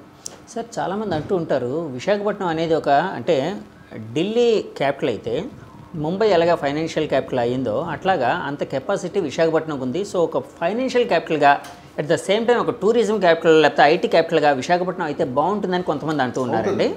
అంటే ఫైనాన్షియల్ క్యాపిటల్ అయ్యే అవకాశం ఉందని భావిస్తున్నారా మీరు? ఉంది, ఖచ్చితంగా. ఎందుకంటే మీకు ఎప్పుడైతే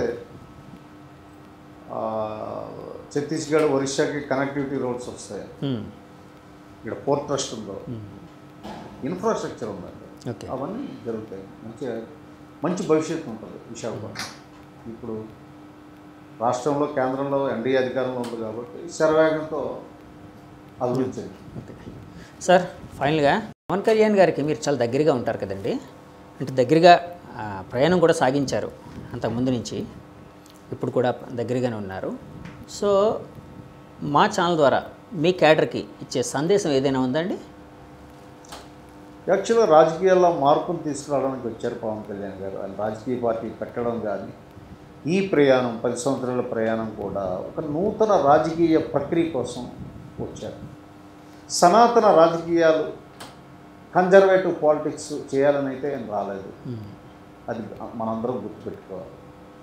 రెండోది, ఈ సామాజిక నిర్మితి ఏదైతే ఉందో మారాలి, సామాజిక మార్పు జరగాలి. ప్రతి ఒక్కరికి వాళ్ళ హక్కులేంటి, రాజ్యాంగం కల్పించిన హక్కులు వాళ్ళకి లభించేటట్టు చూడాలన్నటువంటి చాలా మంచి ఉద్దేశంతో ఆయన వచ్చారు. కాబట్టి ప్రతి ఒక్కరూ కూడా ఆయన్ని ఒక నటుడిగా కాకుండా ఒక సామాజిక అభివృద్ధి కోసం రాజకీయాల్లోకి వచ్చినటువంటి ఒక మహా వ్యక్తిగా భావించి ఆయన ఆదేశాలకు అనుగుణంగా, ఆయన యొక్క ఆశయాలకు అనుగుణంగా పనిచేస్తూ సమాజానికి అందరం కూడా పునరంకితం అవుదాం, జనసేన పార్టీని బలోపేతం చేద్దామని మీ ద్వారా, మీ ఛానల్ ద్వారా రాష్ట్రంలో ఉన్న జన సైనికులందరికీ కూడా నేను విజ్ఞప్తి చేస్తున్నాను. ఓకే సార్, థ్యాంక్ యూ అండి, thank you very much sir. నమస్తే. వ్యూవర్స్ చూసారు కదండి, ఇది మన శివశంకర్ గారు, టి శివశంకర్ గారి అంతరంగం. సో ఆయన మనతో ఎన్నో విషయాలు అయితే పంచుకున్నారు. అంటే విశాఖపట్నం బేస్గా జరుగుతున్న పరిణామాల కోసం కూడా చెప్పారు. అలాగే రాజకీయ పరిస్థితులు ఎలా ఉన్నాయో కూడా ఆయన చెప్పారు మనతో. ఈ ఇంటర్వ్యూ మీకు నచ్చితే మా ఛానల్ లైక్ చేయండి, కామెంట్ చేయండి, షేర్ చేయండి, సబ్స్క్రైబ్ చేయండి. Thank you very much. Signing off మీ జగదీష్. Bye bye.